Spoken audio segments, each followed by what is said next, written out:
শুভ সন্ধ্যা আপনাদের ধৈর্য ধরে ছবিটা দেখার জন্য। এবং আহ, আজকে আমরা জানি বদরুদ্দীন উমর সাহেবের উপরে একটা আলোচনা আছে। গত 7ই সেপ্টেম্বর দুপুরবেলা নাগাদ নাইম মোহাইমের বলে একজন কলাম্বিয়া বিশ্ববিদ্যালয়ের গবেষক এবং অধ্যাপনা করেন আপনারই ছাত্র ছিলেন। তিনি আমাকে প্রথমে হোয়াটসঅ্যাপে যোগাযোগ করেন যে বদরুদ্দীন উমর আহ, মৃত্যু হয়েছে। সে কি ব্যাপার, তারপরে আর কথাবার্তা হয়, তারপরে আমি সুবরঞ্জন বাবুকে ফোন করে জানাই এবং উনি বললেন যে অত্যন্ত দুঃখের খবর শুনিয়েছে, এটি আমাদের একটা কিছু তো আলোচনা করা দরকার। তো সেপ্টেম্বর মাসেই হয়নি, কারণ আমাদের প্রত্যেকেরই নিজস্ব ব্যক্তিগত এবং গবেষণাগত জায়গা থেকে আমাদের অনেকেরই আহ, অনেক জায়গায় যাতায়াত ছিল এবং প্রচুর ছুটিও তখন পড়ে যায়। ফলে আমরা একটু বিলম্বিত হলেও এই সময় আমরা এই ধরনের একটা আলোচনা করার, তার জীবন এবং তার কাজের উপরে আলোচনা করার একটা সুযোগ পেয়েছি। আমি অধ্যাপক পার্থ চট্টোপাধ্যায় এবং অধ্যাপক সুবর্ণ দাশগুপ্তকে এখানে ডেকে নিয়েছি, আপনাদের আসন গ্রহণ করুন। আহ, এবং আমি আগে যেটা বলেছিলাম প্রথমে ছবি দেখানোর আগে যে it would be a bilingual discussion, so তো পর্বে যদি কেউ ইংরেজিতে প্রশ্ন করতে চায় তারা করতে পারেন, এবং বক্তারা তাদের নিজস্ব আহ, ভাষার উপর আহ, যে ভাষায় তারা বলতে ইচ্ছুক তারা সেখান থেকে বলবেন। আমাদের আজকের আহ, সবাই বক্তারা 20 থেকে 25 মিনিট করে বলবেন। আশা করি সেটা আহ, অনেকক্ষণ পাওয়া। আহ, এখানে দুজন বক্তা এই ধরনের সভায় তাদেরকে নতুন করে পরিচয় করানোর কিছু নেই, কিন্তু তাও আহ, কিছু নিয়ম নীতিও মানতে হয়। এবং সেক্ষেত্রে আহ, আমি প্রথমে সুবরঞ্জন বাবুকে বলতে বলবো, তো তার আগে সুবরঞ্জন বাবু সম্পর্কে দুটা কথা যেটা কৃষি আমাকে পাঠিয়েছিলেন, সেটা আমি একটু পাঠ করবো। Professor Subrata Dasgupta, at home in three languages, Bengali, English, and German, was a brilliant student of English literature at Presidency College and Calcutta University in the second half of the 60s of the last century. After his post-graduation, he went to Cologne to work as editor in the Voice of Germany. Thereafter, he went to the University of Heidelberg, where he lived for 6 years. His doctoral dissertation, Dialectics and Dream, involved the application of the aesthetic postulates of the Frankfurt School to the region of modern Bengali poetry. This was indeed a pioneering venture. After his return to Kolkata, he joined Maulana Abul Kalam Azad Institute of Asian Studies, where he researched on the creativity and commitment of Akhtaruজ্জামান Ilyas. His research title, Elegy and Dram, was published on Dhaka. Then, with Professor Jotadhara Bagchi, he researched on gender and partition in the East at the School of Women's Studies in Dadapur University. The 5-year-long engagement led to the publication of the path-breaking 2 volumes of work, The Trauma and the Triumph. Finally, he joined the Institute of Development Studies, Kolkata, as Professor of Human Sciences, where he worked till his retirement. Subharanjan's academic engagement has always been interdisciplinary. He has interwoven creativity and aesthetics with history and political philosophy in one design. Some of his other important publications are the Teen Dramas Odyssey, essays in Untergras, dialogues with four Nobel laureates, and in Bengali, Oedipus থেকে ইলিয়াস, জার্মানির সৃজন মননের কয়েকটি ঝলক, আর বামপন্থী রসরোধী। সুবর্ণবাবু 20-25 minute, আশা করি যথেষ্ট সময়।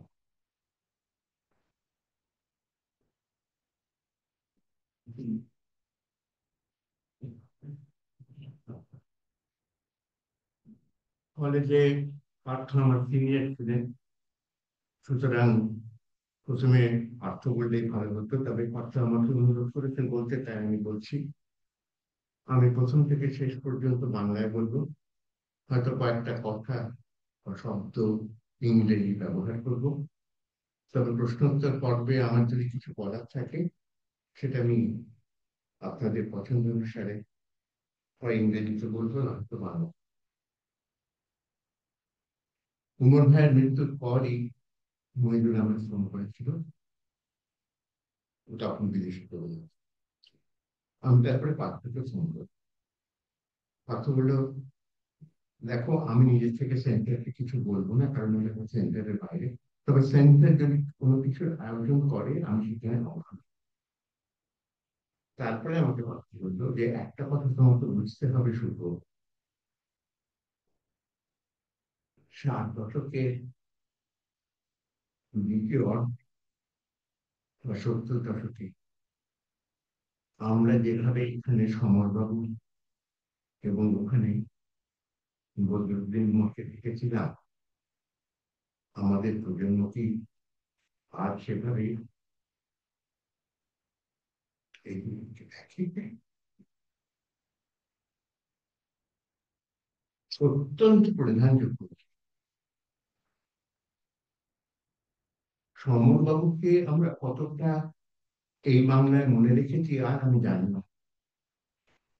হয়তো বা উনি বিস্মৃতির অটলে চলিয়ে গেছেন,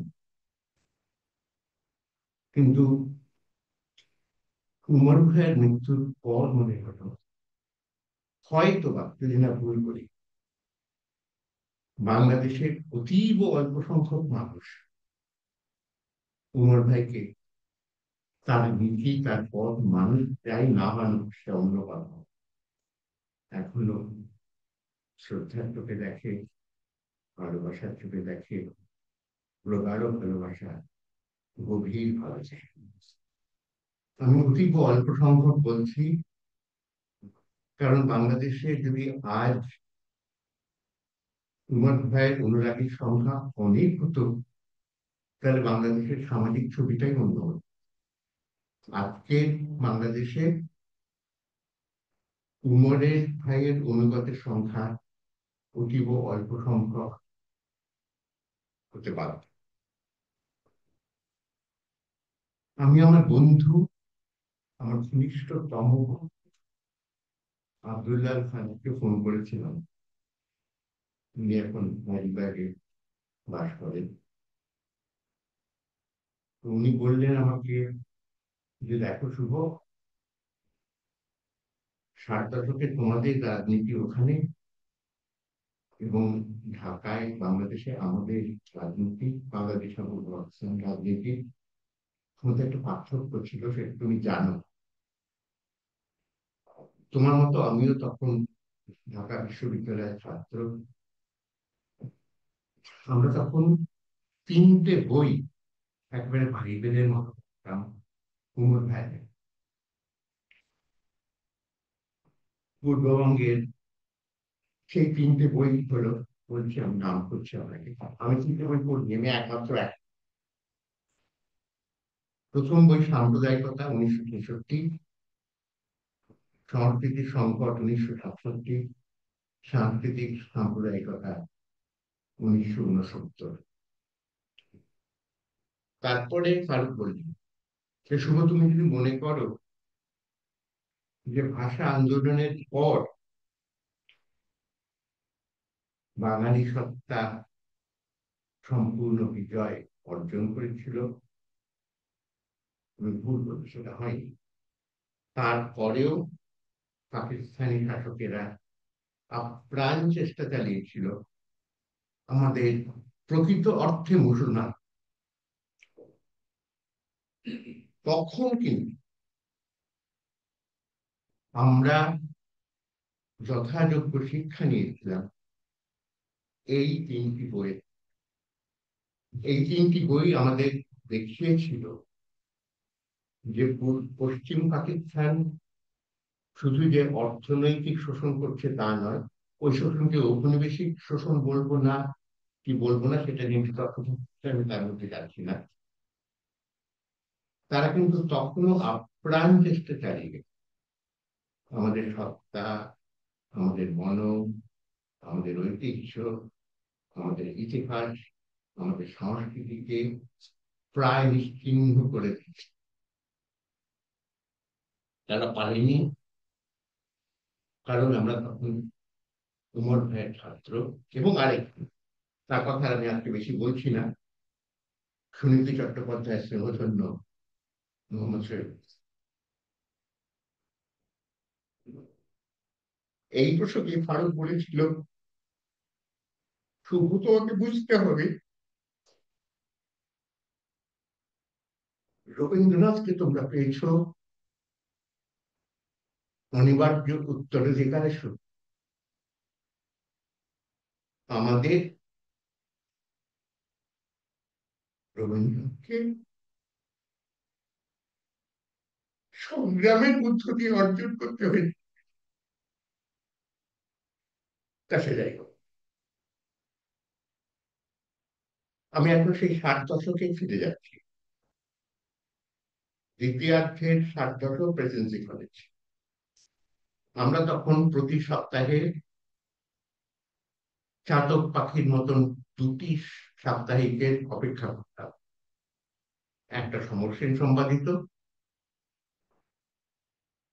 এবং আরেকটা ঢাকা ছিল। ঢাকার সেই সাপ্তাহিকীতে আমরা পড়তাম মূলত বদরুদ্দীন কুমারের কলমটি পড়ার জন্য। আমরা সেটাতে এত মগ্ন হয়ে গেছিলাম যে আমি অন্তত ভুল করে ফেলেছিলাম, যে আমার মনে হয়েছিল যে ওই পত্রিকাটি কুমারটাই সম্পাদক। এই সেদিন পর্যন্ত আমি সেই ভ্রান্তি শিখাচ্ছিলাম। ফারুকই আমায় বললো যে না সুবোধ, তুমি ভুল করছো, তুমি পড়তে উমর ভাইয়ের লেখার জন্য, কিন্তু সম্পাদক ছিলেন অন্য এক। তারপরে অবশ্য হলিডের চরিত্র পাল্টে যায় ইত্যাদি, আমি সেসবের মধ্যে যাচ্ছি না। পার্থ যেটা বলেছিল সমরবাবু এবং উমর ভাইয়ের কথা, এদের মধ্যে কিন্তু একটা অসাধারণ সাদৃশ্য এবং একটা বৈপরীত্য ছিল। আগে আমি দুটো সাদৃশ্যের কথা, দুজনেই ছিলেন ঘোরতর মার্কসিস্ট লেনিনিস্ট, এই নিয়ে সন্দেহের কোনো অবকাশ নেই। তাদের এই বিশ্বাস সঠিক ছিল না বেঠিক ছিল, আমি এই আলোচনায় যাচ্ছি না।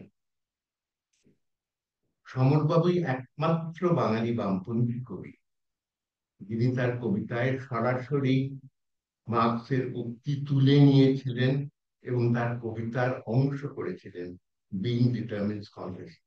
আর কেউ পারেনি, সুকান্তও পারেনি, বিষ্ণুদেও পারেনি, সুভাষ মুখোপাধ্যায় পারেনি। আর অন্যদিকে উমর ভাই তো যাকেই দেখতেন তাকেই বলতেন লেনিন পড়ো, লেনিন পড়ো, যিনি, যেটা আপনারা এই ছবিটা দেখেছেন, ঘনিষ্ঠ বিধান পড়ো। আরেকটি এদের মধ্যে বিরাট সাদৃশ্য ছিল, সেটা হলো এরা দুজনেই আপোষহীন ছিলেন। এই কথাটিকে আপনারা একটু গুরুত্ব দিয়ে উপলব্ধি করুন।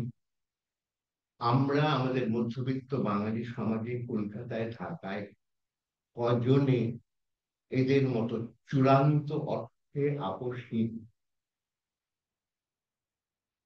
সমর সেন সাংবাদিক ছিলেন। তিনি অতি সহজেই ইংরেজি সাহিত্যের দারুণ খ্যাতনামা অধ্যাপক হতে পারতেন। তিনি যেমন বাংলা লিখতেন তেমন ইংরেজি। তিনি বেছে নিলেন সাংবাদিক। তাকে সাংবাদিক হিসেবে পাওয়ার জন্য ভারতের প্রত্যেকটি সংবাদ প্রতিষ্ঠান মুখিয়েছিল। একটিতে তিনি গিয়েছিলেন, আমি কোনো নাম করব, কলকাতার একটি ইংরেজি সংবাদপত্র, সেখানে সমরবাবু ডেপুটি এডিটর। যদি আমার স্মৃতি ভ্রান্তি না ঘটে, 64 সাল, খুব সম্ভব হয় যদি না ভুল করি, সাম্প্রদায়িক দাঙ্গা হয়েছিল। সমরবাবু গিয়ে তার সম্পাদকীয় লেখেন। এখন এই দাঙ্গার সময় বা দাঙ্গা পরবর্তী সম্পাদকীয় গুলোর একটা প্রচলিত ঢং রয়েছে, অতীব সহজ। সেটা হলো প্রথম, দুই সম্প্রদায়ের শুভবুদ্ধি সম্পন্ন মানুষকে বলা আপনারা এগিয়ে আসুন, মানুষজনকে বলা আপনারা এগিয়ে আসুন, সম্প্রীতি রক্ষা করুন, সরকারকে বলুন ঠ্যাঙাড়ে শৃঙ্খলিত করুন, এবং দুই সম্প্রদায়ের কোনটির প্রতি অঙ্গুলি নির্দেশ না করা অপরাধ হিসেবে। সমরবাবু সম্পাদকটি দেখে তার নিজের শৈলীতে, পার্থ আমাকে অনেক ভালো জানে কারণ পার্থ সমরবাবুকে আমাকে অনেক ভালো চিনতেন, চলে যান, দপ্তর ছেড়ে চলে যান। পরের দিন সমরবাবু সংবাদপত্র খুলে দেখেন তার সম্পাদকীয়টি নেই, হাওয়া। তিনি অফিসে গেলেন। আমি কিন্তু ঘোড়ার মুখ থেকে বলছি, আমি একটা কথা বাড়িয়ে বলি, একটা কথা। সম্পাদকের ঘরে গেলেন, বসলেন, হিম শীতল পথ, আপনার কাগজটা পড়লাম। আমার সম্পাদকের তেমন হয়নি, আরেকটি সম্পাদক। তা আমি দুই সম্পাদকের কোনো চুলোচুরি বিচার করবো না, আমার শুধু একটি কথাই বলা আছে। আপনার কাগজ পড়ে বাঙালি হিসেবে আমার একটি প্রতিক্রিয়াই হয়েছে, দিব মিশা। আবার বলছি, দিব মিশা। আমার পদত্যাগপত্রগুলো বলে সমর্পণ করে দিতেন। শেষ বয়সে অন্তিম পর্বে বদরুদ্দিন উমরের অন্তরঙ্গতম বন্ধু ছিলেন খালিকুজ্জামান ইলিয়াস, আখতারুজ্জামানের ছোট ভাই, আমার বিশেষ বন্ধু।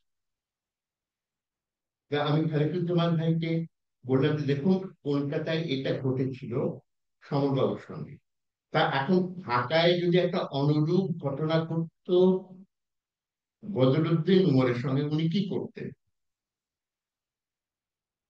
খুব সহজ, উনি দুটো সম্পাদকীয় কাটতেন, পাশাপাশি পেস্ট করতেন, কেটে সম্পাদকের ঘরে যেতেন। সম্পাদকের সামনে দুটো সম্পাদকীয় রাখ, তারপরে একটা সম্পাদকীয় কত বাজে এবং তৃতীয় শ্রেণী, কতটা অসামাজিক এবং কেন সেটা ছাপানো হয়েছে বলে জবাবদিহি দেয়, কেন তার সম্পাদকীয় ছাপা হয়নি বলে অভিযোগ করে সবশেষে উঠে দাঁড়াতেন, সম্পাদক এবং প্রতিষ্ঠানকে গণশত্রু বলে দুর্দার করে বেরিয়ে যেতেন, পদত্যাগ পত্র ছড়িয়ে দিয়ে। দুইজনের মধ্যে পার্থক্য ছিল এখানে, সমরবাবু নীরব, চুপচাপ, দৃঢ়প্রত্যয়ী, প্রতিবাদ করলেও সেই প্রতিবাদের মধ্যে একটা শীতলতা ছিল, উত্তেজিত হতেন না, ইত্যাদি ইত্যাদি ইত্যাদি, এই প্রত্যেকটা আমরা জানি। আর উমর ভাই তর্কপ্রিয়, কলহ করতেন, মতান্তর থেকে মনান্তরে পৌঁছতেন অতি সহজ। ফলে তার সঙ্গে অনেকেরই সেইভাবে বলতো না। উমর ভাইয়ের ঘনিষ্ঠ সহযোগী আনু মোহাম্মদ অর্থনীতিবিদ, আমার বন্ধু, তিনি সোশ্যাল সায়েন্সের জন্য অর্থনীতি লিখেছেন। তিনি আমায় ফোন করলেন অর্থনীতি লেখার পরে, বললেন জানো উমর ভাইয়ের সঙ্গে আমারও ঝগড়া হয়েছিল। আমরা কার সঙ্গে হয়নি, বলে সেটা বলা খুব ডিফিকাল্ট। তারপরে কয়েকজনের সঙ্গে কথা বলে জানলাম যে যারা প্রত্যক্ষ রাজনীতি করত, অর্থাৎ বাংলাদেশের বাস্তব সঙ্গে যাদের যোগ ছিল এবং যারা ওই রাজনীতি বিশ্লেষণ করতেন এবং তারপরে এই রাজনীতি থেকে বেরিয়ে আসার জন্য একটা কার্যক্রম তৈরি করতেন, তাদের সঙ্গে উমর ভাইয়ের খটাখটি লেগেই থাকতো। উনি এটা মানতেন না, ওইটা মানতেন না, ইত্যাদি ইত্যাদি ইত্যাদি। তা সত্ত্বেও কিন্তু উনি প্রথম থেকে শেষ পর্যন্ত চেষ্টা করে গেছেন একসঙ্গে কাজ করতে, এই নিয়ে কোনো সন্দেহ নেই। কিন্তু এটাও সত্য যে তিনি শেষের দিকে কিছুটা নিঃসঙ্গ হয়ে পড়েছিলেন। শুধু দুটো সম্প্রদায়ের সঙ্গে বা দুটো গোষ্ঠীর সঙ্গে উমর ভাইয়ের সেরকম কোনো বিতর্ক হতো না। একটা হলো অধ্যাপক কুল, আরেকটা হলো যারা সৃজনী লেখায় নিয়োজিত তাদের সঙ্গে। অধ্যাপক কুল এই কারণে, অধ্যাপক কুল তো আর বাস্তব রাজনীতির সঙ্গে সেভাবে যুক্ত না। রণা জাহান লাল একজন অতি কৃতি সমাজবিজ্ঞানী, তিনি সেই অর্থে মার্ক্সীয় নন, কিন্তু তিনি উমরের প্রতি প্রচন্ড রকমের শ্রদ্ধাশীল। তিনি ঘন ঘন উমরের কাছে যেতেন এবং উমরের মৃত্যুর পর তিনি যে লেখাটি লেখেন সেখানে তিনি বলেন যে আমি ওর কাছে যেতাম, উনি আমাকে অনেক কিছু বলতেন, আমি অনেক শিক্ষা পেয়েছি তার কাছে। এবং উমর ভাই যাকে বলতেন তাকে বলেছেন যে রওনা, তুমি বিশ্লেষণ করবে, বুঝছি সেটা, নানান দৃষ্টিকোণ তুমি ব্যবহার করবে বিশ্লেষণের জন্য, তবে একটা জিনিস খেয়াল রেখো, শ্রেণী বিশ্লেষণ থেকে কিন্তু হলো না। অর্থাৎ শ্রেণী বৈষম্য রয়েছে, সেই শ্রেণী বৈষম্যের বিরুদ্ধে লড়তে হবে, শ্রেণী সংগ্রাম বলে একটি জিনিস রয়েছে, এবং শ্রেণী নির্বিশেষে একটি সমাজও করতে হবে, তুমি মানো চাই না হো, এই দৃষ্টিকোণটাকে কিন্তু তুমি পরিহার করো।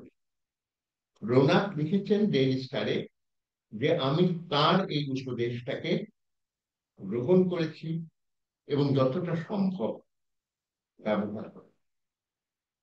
এবারে লেখক তুলে কাছে আসছি, লেখক শিবির সহ ঢাকার একটি অতীব প্রখ্যাত সংগঠন, শওকত আলী, হাসান আজিজুল হক, আখতারুজ্জামান ইলিয়াস, বদরুদ্দিন উমর, এরা সবাই একসঙ্গে কাজ। শওকত আলী অসাধারণ, অন্তত আমার ভিতরে আখতারুজ্জামানের পরে তার প্রদেশের প্রাকৃত জনের মতন লেখা আমি পড়ি। হাসান আজিজুল হক আমাদের সময়কার সর্বশ্রেষ্ঠ বাঙালি গল্প, আর ইলিয়াসের কথাটা আমি ছেড়ে দিলাম। খালিকুজ্জামান আমায় বলেছিলেন যে শুভ আপনি কল্পনা করতে পারবেন না আমার বড় ভাই, খালিকুজ্জামান আখতারুজ্জামানকে বড় ভাই, আমার বড় ভাইয়ের সঙ্গে উমর ভাইয়ের অন্তরঙ্গতা কি স্তরে ছিল, একে অন্যকে কিভাবে ভালোবাসতেন, কিভাবে ঘন্টার পর ঘন্টা আড্ডা। আমরা ভাবছিলাম, তারপর আমরা দুজনেই বললাম সেটা তো হবেই, কারণ উমর যে রাজনীতির কথা ভেবেছেন একজন তাত্ত্বিক হিসেবে, ইলিয়াস সেটাকে মুক্ত করেছেন সৃজনের মাধ্যমে, চিলেকোঠার সেপাহি। সুতরাং এই যে নিবিড়তা, এই যে অন্তরঙ্গতা, এটা প্রত্যাশিত। চিলেকোঠার সেপাইয়ের উপর দুই বাংলায় অজস্র ভালো লেখা লেখা হয়েছে।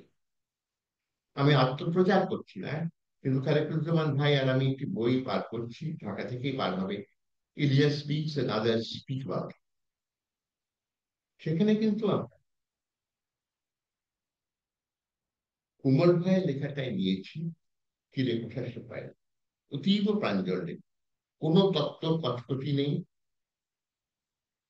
দুরূহ না, দুর্বুদ্ধ না, একেবারেই না। মোদ্দা কথাটা বলেছেন, নিম্নবিত্ত এগিয়ে যাচ্ছে, নিম্নবিত্ত সন্দেহদুষ্ট মধ্যবিত্তকে টেনে নেওয়া, অর্থাৎ সিজি ও স্মার্ট, এটাই উমর তার লেখায় বলেছে। এইখানেই আমি বলছি যে আমাদের এখন পর্যন্ত আমরা হয়তো বা জানি না সমরবাবুকে যতটা মনে রেখেছি, যদি আমি ভুল প্রমাণিত হই আমি আমি খুব খুব খুশি হব। বাংলাদেশের কয়েকজন মানুষ হয়তো উমর ভাইকে তার চেয়ে বেশি বলে। আমি এর পরের পর্বে উমর ভাইয়ের নানান বিশ্লেষণ, অসাধারণ কয়েকটি গ্রন্থ নিয়ে কিছু বলবো না, কারণ এগুলো আপনারা পড়েছেন, আমি চর্বিতটা অর্পণ করতে চাই। ভাষা আন্দোলন নিয়ে তার লেখা, মুক্তিযুদ্ধ নিয়ে তার লেখা, বঙ্গভঙ্গ নিয়ে তার লেখা, ঈশ্বরচন্দ্রকে নিয়ে তার লেখা, ইত্যাদি ইত্যাদি ইত্যাদি। আর এসব ব্যাপার পার্থ আমাকে অনেক ভালো জানেন, পার্থই করবেন। আমি শেষ পর্বে যাচ্ছি, যার ইঙ্গিতটুকু আপনারা পেয়েছেন এখানে। 94 বছর বয়স, বৃদ্ধ, প্রায় অসহায়, তাও তিনি 2024 সালের অভ্যুত্থান জুলাই অগস্টকে স্বাগত জানিয়েছিলেন, কারণ অপরাধে লিপ্ত, দুর্নীতিতে সিক্ত স্বৈরাচারী শেখ হাসিনার সরকারকে তিনি আর বরদাস্ত করতে পারছিলেন না। ঠিক আছে, কিন্তু সেখানে তিনি থেমে থাকেননি, তিনি কিন্তু চুপ করে তারপরে বসে থাকতে পারেন। তারপরে তিনি আবার প্রতিবাদে মুখরায় উঠলেন সেই 94 বছর বয়সে। তার হয়তো তখন লেখার আর সেইভাবে ক্ষমতা ছিল না। তার বাংলা এবং ইংরেজি ভাষা দুটোই অত্যন্ত প্রাঞ্জল, সুবিন্যস্ত, যুক্তিপূর্ণ। হয়তো উনি যদি 2 বছর বেঁচে থাকতেন, তাহলে তার যেই স্বপ্নভঙ্গ ঘটেছে সেটা উনি গ্রন্থাকারেই প্রকাশ করে যেতেন, তার সুযোগটা তিনি পেলে না, কিন্তু তিনি থেমে থাকেন। সেই বয়সে একাধিক বাংলাদেশের সংবাদপত্রকে তিনি ঘন্টার পর ঘন্টা এবং সেই সাক্ষাৎকারের একটি ছিল বিষয়, এই সরকারের দুষ্কর্ম তুলে দেওয়া, এই সরকারের মুখোশ উন্মোচন করা। অর্থাৎ শেষ জীবন পর্যন্ত উনি তার ভূমিকা পালন করে গেছেন। এই সাক্ষাৎকারগুলি আমার কাছে এসেছে, আমি নিজের কথা একটাও বলবো না, আমি শুধু সেই সাক্ষাৎগুলো থেকে উমর ভাইয়ের দেওয়া কতগুলো বক্তব্য আপনাদের সামনে তুলে ধরছি। একটা কথাও বাড়িয়ে বলছি না, এগুলো থেকেই আপনারা বুঝবেন যে ভাষা আন্দোলন থেকে যিনি শুরু করেছিলেন, তিনি তার মৃত্যু পর্যন্ত তার ক্রিটিক্যাল ডিসিডেন্ট স্টান্স সম্পূর্ণ অটুট রেখেছে। প্রথম অভ্যুত্থানের প্রকৃতি, উমর ভাই বলছেন, ছাত্রদের নেতৃত্বে যে আন্দোলন হয়েছে সেটা যে একটা গণতান্ত্রিক আন্দোলন, সেরকম আদৌ কিছু ঘটেনি। গণ অভ্যুত্থান যেটা বলা হচ্ছে সেটা আসলে বিস্ফোরণের মতো ব্যাপার। একটা হলো দীর্ঘদিনের গণ আন্দোলনের শীর্ষে গিয়ে একটা সংগঠিত অভ্যুত্থান, আরেকটা হলো কোনো আন্দোলন করতে না পেরে দীর্ঘদিনের একটা ক্ষোভ চাপা চাপা থাকার ফলে একটা বিস্ফোরক পরিস্থিতির উদ্ভব। বাংলাদেশে দ্বিতীয় ধরনের অবস্থা তৈরি হয়েছিল এবং বিস্ফোরণ করেছিল। তারপরে 3টে সংবাদপত্রের সাক্ষাৎকার আমি সংগ্রহ করেছি, আমি সেই 3টে সংবাদপত্র হলো প্রথম আলো, পত্রিকা, আর বণিক বার্তা। আমি এটা বলে নিলাম এই কারণে, আমরা তা না হলে হয়তো বাংলাদেশে বলবে যে কলকাতার কিছু মানুষ উমরকে ব্যবহার করেছেন অন্তর্বর্তীকালীন সরকারকে গালিগালাজ করতে। আমরা তার মধ্যে নেই। এটা কোন সময় এই এই মৃত্যুর 1 মাস আগে।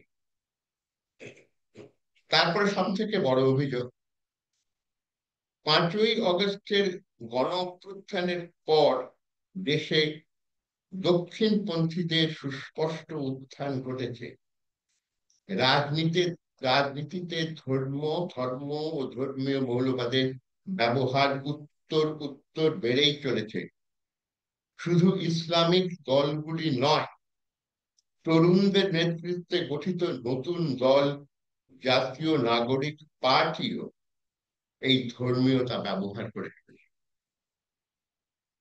এরপরে সংলাপের অংশেই তিনি একেবারে যাকে বলে মর্মস্থলে গানে, যার ইঙ্গিত আমরা পেয়েছি, ছাত্রদের রাজনীতির প্রকৃতি সম্পর্কে।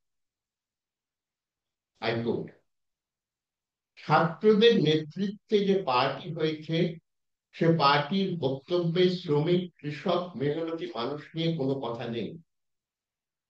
তারা ভাবছে ধর্মকে ব্যবহার করবে, সেজন্য তাদের সঙ্গে জামায়াতে ইসলামের ঘনিষ্ঠ সম্পর্ক। অবশ্যই এরপরে এই দুটি দলের মধ্যে কিছুটা দূরত্ব সৃষ্টি হয়ে যাবে, তার মধ্যে যাচ্ছি।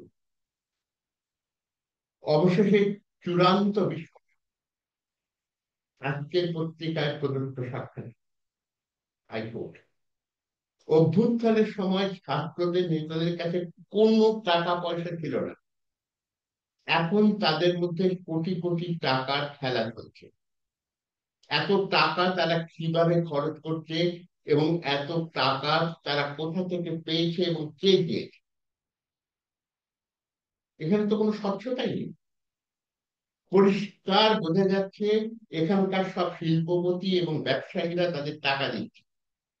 সোজা কথা, ছাত্র নেতারা সংগঠিত হয়ে এরকম শিল্পপতি ও ব্যবসায়ীদের সঙ্গে যুক্ত হয়ে কোটি কোটি টাকা তুলছে ও খরচ।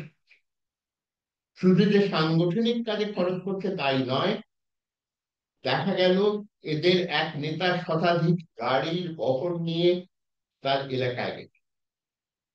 সে নাকি প্রায় 6 লাখ টাকা খরচ করেছে এরকম শো ডাউন দেওয়ার জন্য। এটা কি তামাশা নয়? সে আবার বলেছে তার পরিবারের লোক এ টাকা দিয়েছে। এটা কি একসাথ কথাবার্তা না? এসব তো ভয়াবহ দুর্নীতির চিত্র। তারা এই বিশাল অঙ্কের অর্থ শুধু সাংগঠনিক কাজে ব্যয় করছে না, পক্ষান্তরে ব্যক্তিগত চাহিদা পূরণের জন্য। উপরন্তু জনগণের চাওয়া পাওয়া বলতে যা বোঝায় তা নিয়ে তারা কোনো ম্যানিফেস্টো বা কর্মসূচি দেয়নি। তাদের লিখিত অবস্থান কি সেটাও তারা সেভাবে ব্যাখ্যা করেনি। যারা জনগণের চাওয়া পাওয়া পূরণ করতে পারবে তারাই জনগণের প্রতিনিধি। কিন্তু এরা তো জনগণের হয়ে কোনো কথাই বলছে না, শুধুই বলছে আমরা দক্ষিণপন্থীও না, বামপন্থীও না। তাহলে তোমরা কি ওই মধ্যপন্থী বলে কিছু থাকতে পারে না? নেই। সবচেয়ে গুরুত্বপূর্ণ কথা হলো, এই লড়াকু ছাত্রেরা এই সমালোচনার পরেও উমর ভাইয়ের উপর কোনো আক্রমণ চালায়, সেটাই দেখা গেল 52 সাল থেকে মৃত্যু পর্যন্ত কেউ বাংলাদেশ, এমনকি মৌলবাদীরা এই মানুষটাকে স্পর্শ করতে পারেনি। কেন করতে পারেনি সেটা আপনারা ভেবে। নিশ্চয়ই এর একটা ইনক্রেডিবল বেসিস ছিল। সেই জন্য পার্থিব সম্পদ এবং সুখ বলতে উনি কিচ্ছু বোঝেননি। সমরবাবু যেভাবে তার সাংবাদিকতার চাকরি ছেড়েছিলেন, উমর ভাই সেভাবে তার অধ্যাপনার চাকরি। এই দুজনের সঙ্গে আমাদের পার্থক্য কি? আমরা যারা প্রগতিবাদী ইত্যাদি ইত্যাদি ইত্যাদি, খুব সহজ। আমাদের নিয়মটা খুব সহজ। আমাদের মাঝে মাঝে প্রশ্রয়, মাঝে মাঝে সমর্পণ, আবার মাঝে মাঝে প্রতিবাদ, মাঝে মাঝে প্রতিরোধ। এটাই আমাদের দাবি। এই দুটো মানুষের কিন্তু ওই মাঝে মাঝে প্রশ্রয় এবং সমর্পণ বলে কিছু ছিল না, তার এরকম। এখানে কিন্তু উমর ভাই স্ত্রীর কথা বলতে হয়। তিনি স্কুলের শিক্ষিকা ছিলেন এবং তিনি তার স্বামীর পাশে দাঁড়িয়েছিলেন।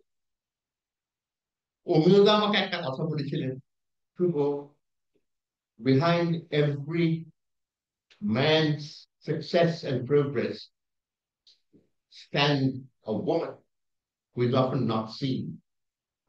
উমর ভাইয়ের ক্ষেত্রেও কিন্তু সেটা প্রযোজ্য। এবার আসছি মৌলবাদ, হেফাজতে ইসলাম এবং জামায়াতে ইসলাম উদ্ধৃতি। এই যে হেফাজতে ইসলাম এবং জামায়াতে ইসলাম, এই দুটি গোষ্ঠীর ভিতর যারা কট্টরপন্থী তারা তো পর পর ছাড়ার কিছু নয়। এবং ভেবে দেখুন, ঢাকাতে এই মুহূর্তে বসে তুমি এদের পর পর বলছেন এবং তাদের বিরুদ্ধে এই প্রশাসন কিছুই বলছে না, কোনো পদক্ষেপই নিচ্ছে না।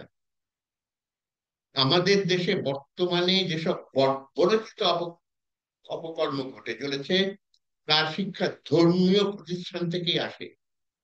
ইসলামের তথাকথিত স্বার্থ রক্ষাকারী বা ইসলামী পণ্ডিত যেসব লোক আছে, তারা ইসলামের নামে নারীদের অধিকার থেকে বঞ্চিত করতে চায়। তারা তো ইসলামকে একটা পুরুষতান্ত্রিক গণ্য ধর্ম হিসেবে রক্ষা করে চলেছে। সত্যি বলতে এই হেফাজতিরা জামায়াতের থেকেও খারাপ। এরা স্রেফ একটা বর্বর সংগঠন। আপনাদের এ প্রসঙ্গে মনে করিয়ে দিই, জামাতকে কোণঠাসা করার পর শেখ হাসিনা কিন্তু হেফাজতিদের একটু প্রশ্রয় দিয়ে। এই হেফাজতিরা কারা? তারা রূপসী বাংলা উদ্ধৃত করে বলেছিলেন, আবার আসি গফিরে এই ধানসিঁড়ির তীরে। এটা তো জন্মান্তর, এটা তো ইসলাম বিরোধী, তুলে দাও। এবং জীবনানন্দ বাদ হয়ে গেল পাঠ্যসূচি থেকে। এই প্রশাসনের আমলেই নারী সংস্কার কমিশন যেসব প্রস্তাব দিয়েছে নারী পুরুষের সম্পত্তিতে যে সমান অধিকারের কথা বলেছে তার বিরুদ্ধে এই হেফাজতিরা দাঁড়িয়েছে। এখানে খোদ ইসলাম নয়, সম্পত্তির স্বার্থের বিষয়টাই গুরুত্বপূর্ণ। এরা এত বর্বর এবং নোংরা মানসিকতার যে নারী সংস্কার কমিশনের সদস্যদের এরা বেশ্যা বলেছে। একমাত্র কুৎসিততম সংস্কৃতির ধারক বাহকেরাই এই ভাষা ব্যবহার করে। এরা অতীব নিচু মনের মানুষ। আমাদের একটা সত্য বুঝতে হবে, যেদিন থেকে নারীরা তাদের দাবি নিয়ে সোচ্চার হয়েছে, সেদিন থেকে এই ধর্মীয় প্রতিষ্ঠানগুলি সবচেয়ে বেশি বিরোধিতা করে আসে। আর প্রশাসকেরা এসব কিছু দেখেও নীরব। আরে নারী সংস্কার কমিশন তো সরকারি গঠন করেছে। খুব সংক্ষেপে বলছি, I continue to the petition.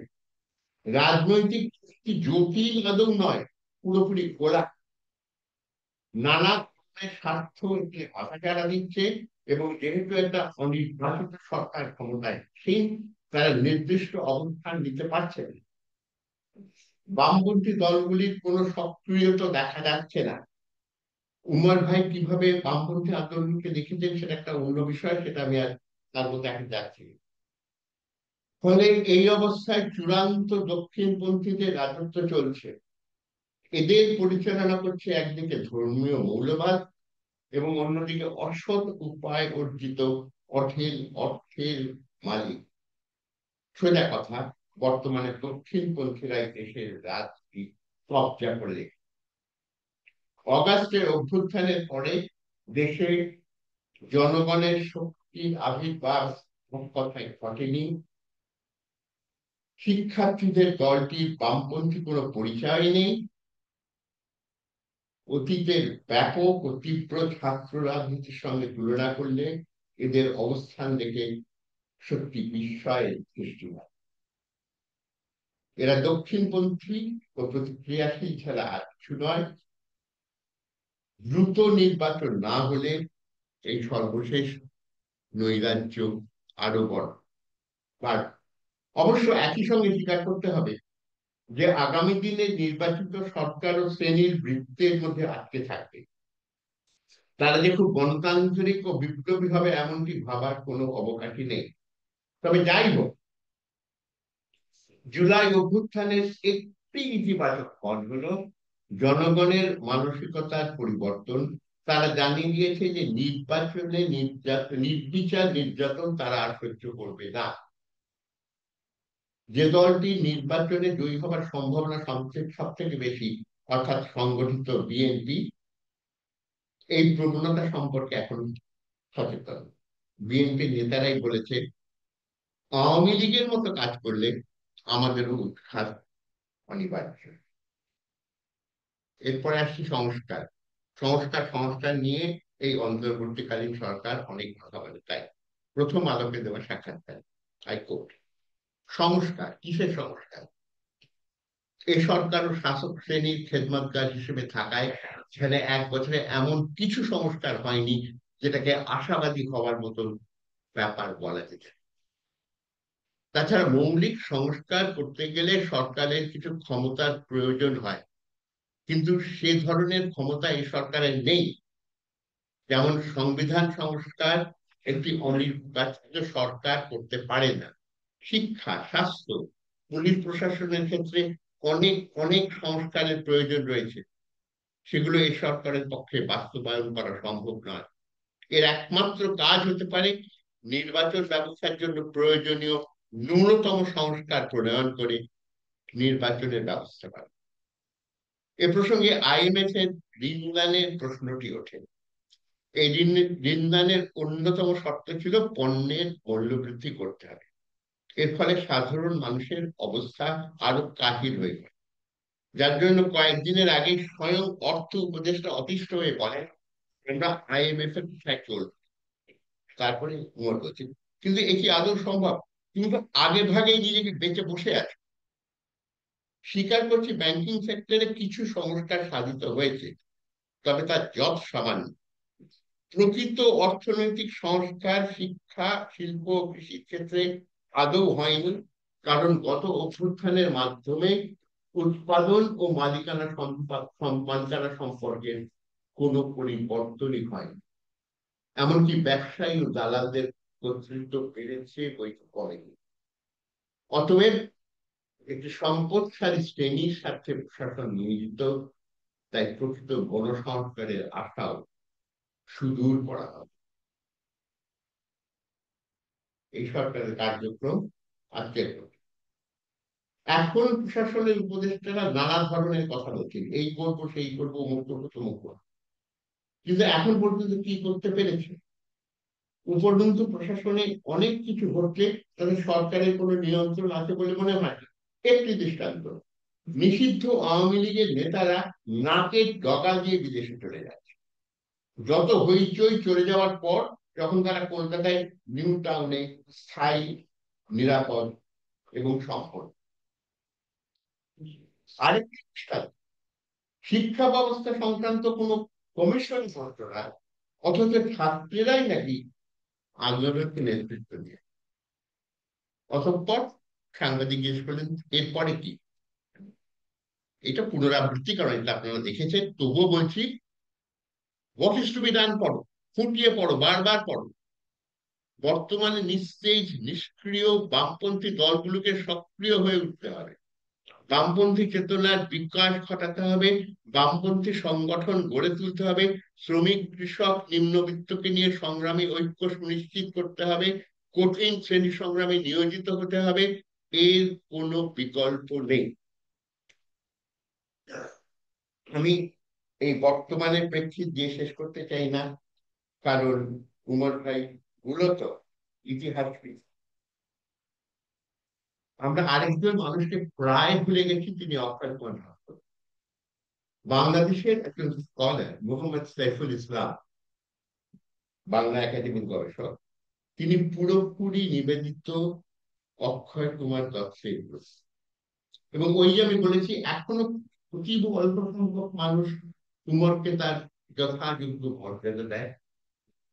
Mohammad Saiful Islam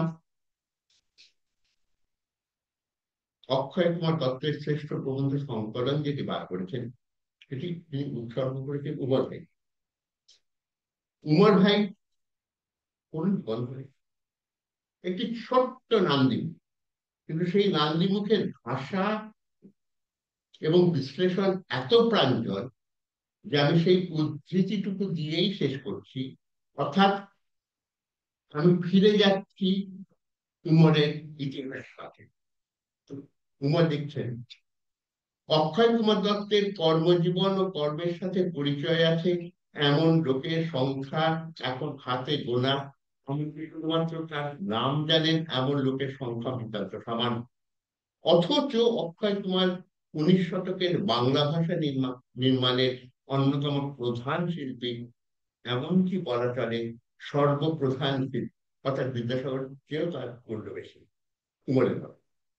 শিক্ষা বিষয়ক চিন্তার ক্ষেত্রে অগ্রগণ্য ব্যক্তি, সাধারণ ও বৈজ্ঞানিক শিক্ষা বিস্তারের অন্যতম পথপ্রদর্শক, শিক্ষাকে গ্রাম্য বর্বরতা ও রক্ষণশীল ভাববাদী প্রভাব মুক্ত করার ক্ষেত্রে এক পুরোধাবে।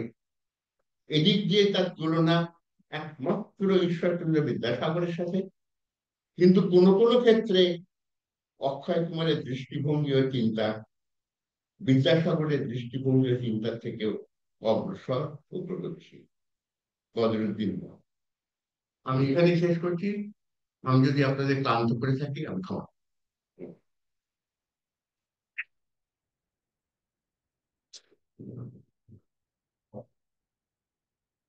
ধন্যবাদ সুরঞ্জন বাবুকে। আহ, আমাদের পরে বক্তা অধ্যাপক Partha Chattopadhyay. The speaker doesn't need any introduction, but because of the norm of the seminar that we have introduced, আমি ওনার সম্পর্কে একটু লিখে নিয়ে আসুন একটু বলার চেষ্টা করবো।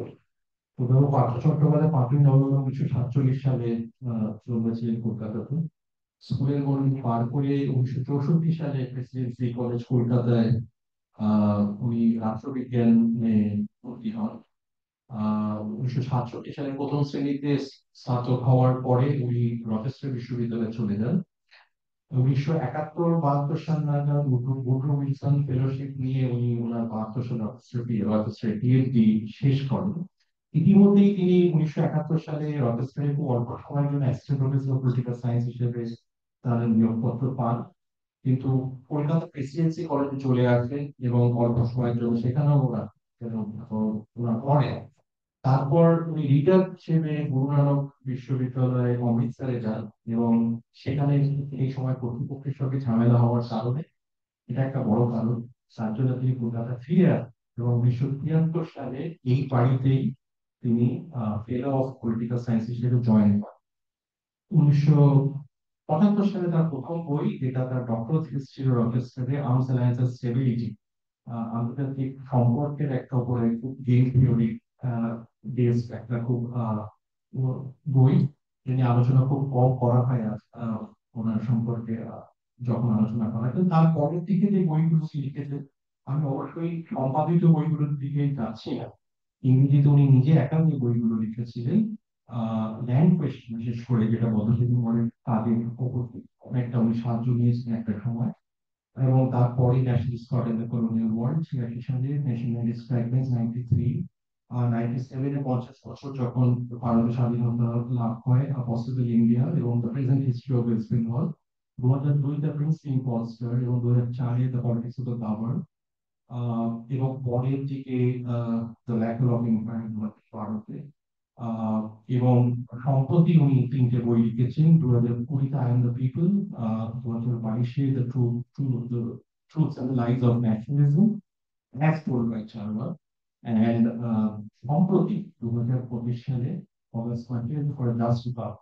তো 75 সালের প্রথম বই ফর জাস্ট রিপাবলিক, 50 বছরের অগণিত বই লিখেছে। বাংলা বইগুলোর মধ্যে বলা যেতে পারে ইতিহাসের উত্তরাধিকার, নাগরিক সম্পত্তি, জনপ্রতিনিধি, প্রজাতন্ত্র। এছাড়া এছাড়া ওনার অনেক লেখা বই, যেগুলো আমরা খুব একটা পড়িনি, নাটক বই, অনেক নাট্য মহলে উনি পরিচিত ছিলেন, গানও লিখেছেন, কবিতাও লিখেছেন। আহ এই এত কিছু লেখালেখির পরে আহ আমাদের আহ ইনি কোনো ক্লাস নাইন সেন্টারে আর্টিকেল খুবই অ্যাক্টিভ, ফলে সুব্রমণ্যম বাবু বলতে যে প্রাথমিক একদম সেন্টারের সঙ্গে যুক্ত নয়, ব্যাপারটা অতটা হয়তো ঠিক না। তো আশা করি পাঠকরা, আপনি আপনার মতো করে আপনি বলবেন, যত সময় নেই আমাদের, যদি কন্ডিশন বাধা, কিন্তু আপনার চাইলে আরো বেশি বলতে পারেন। ধন্যবাদ।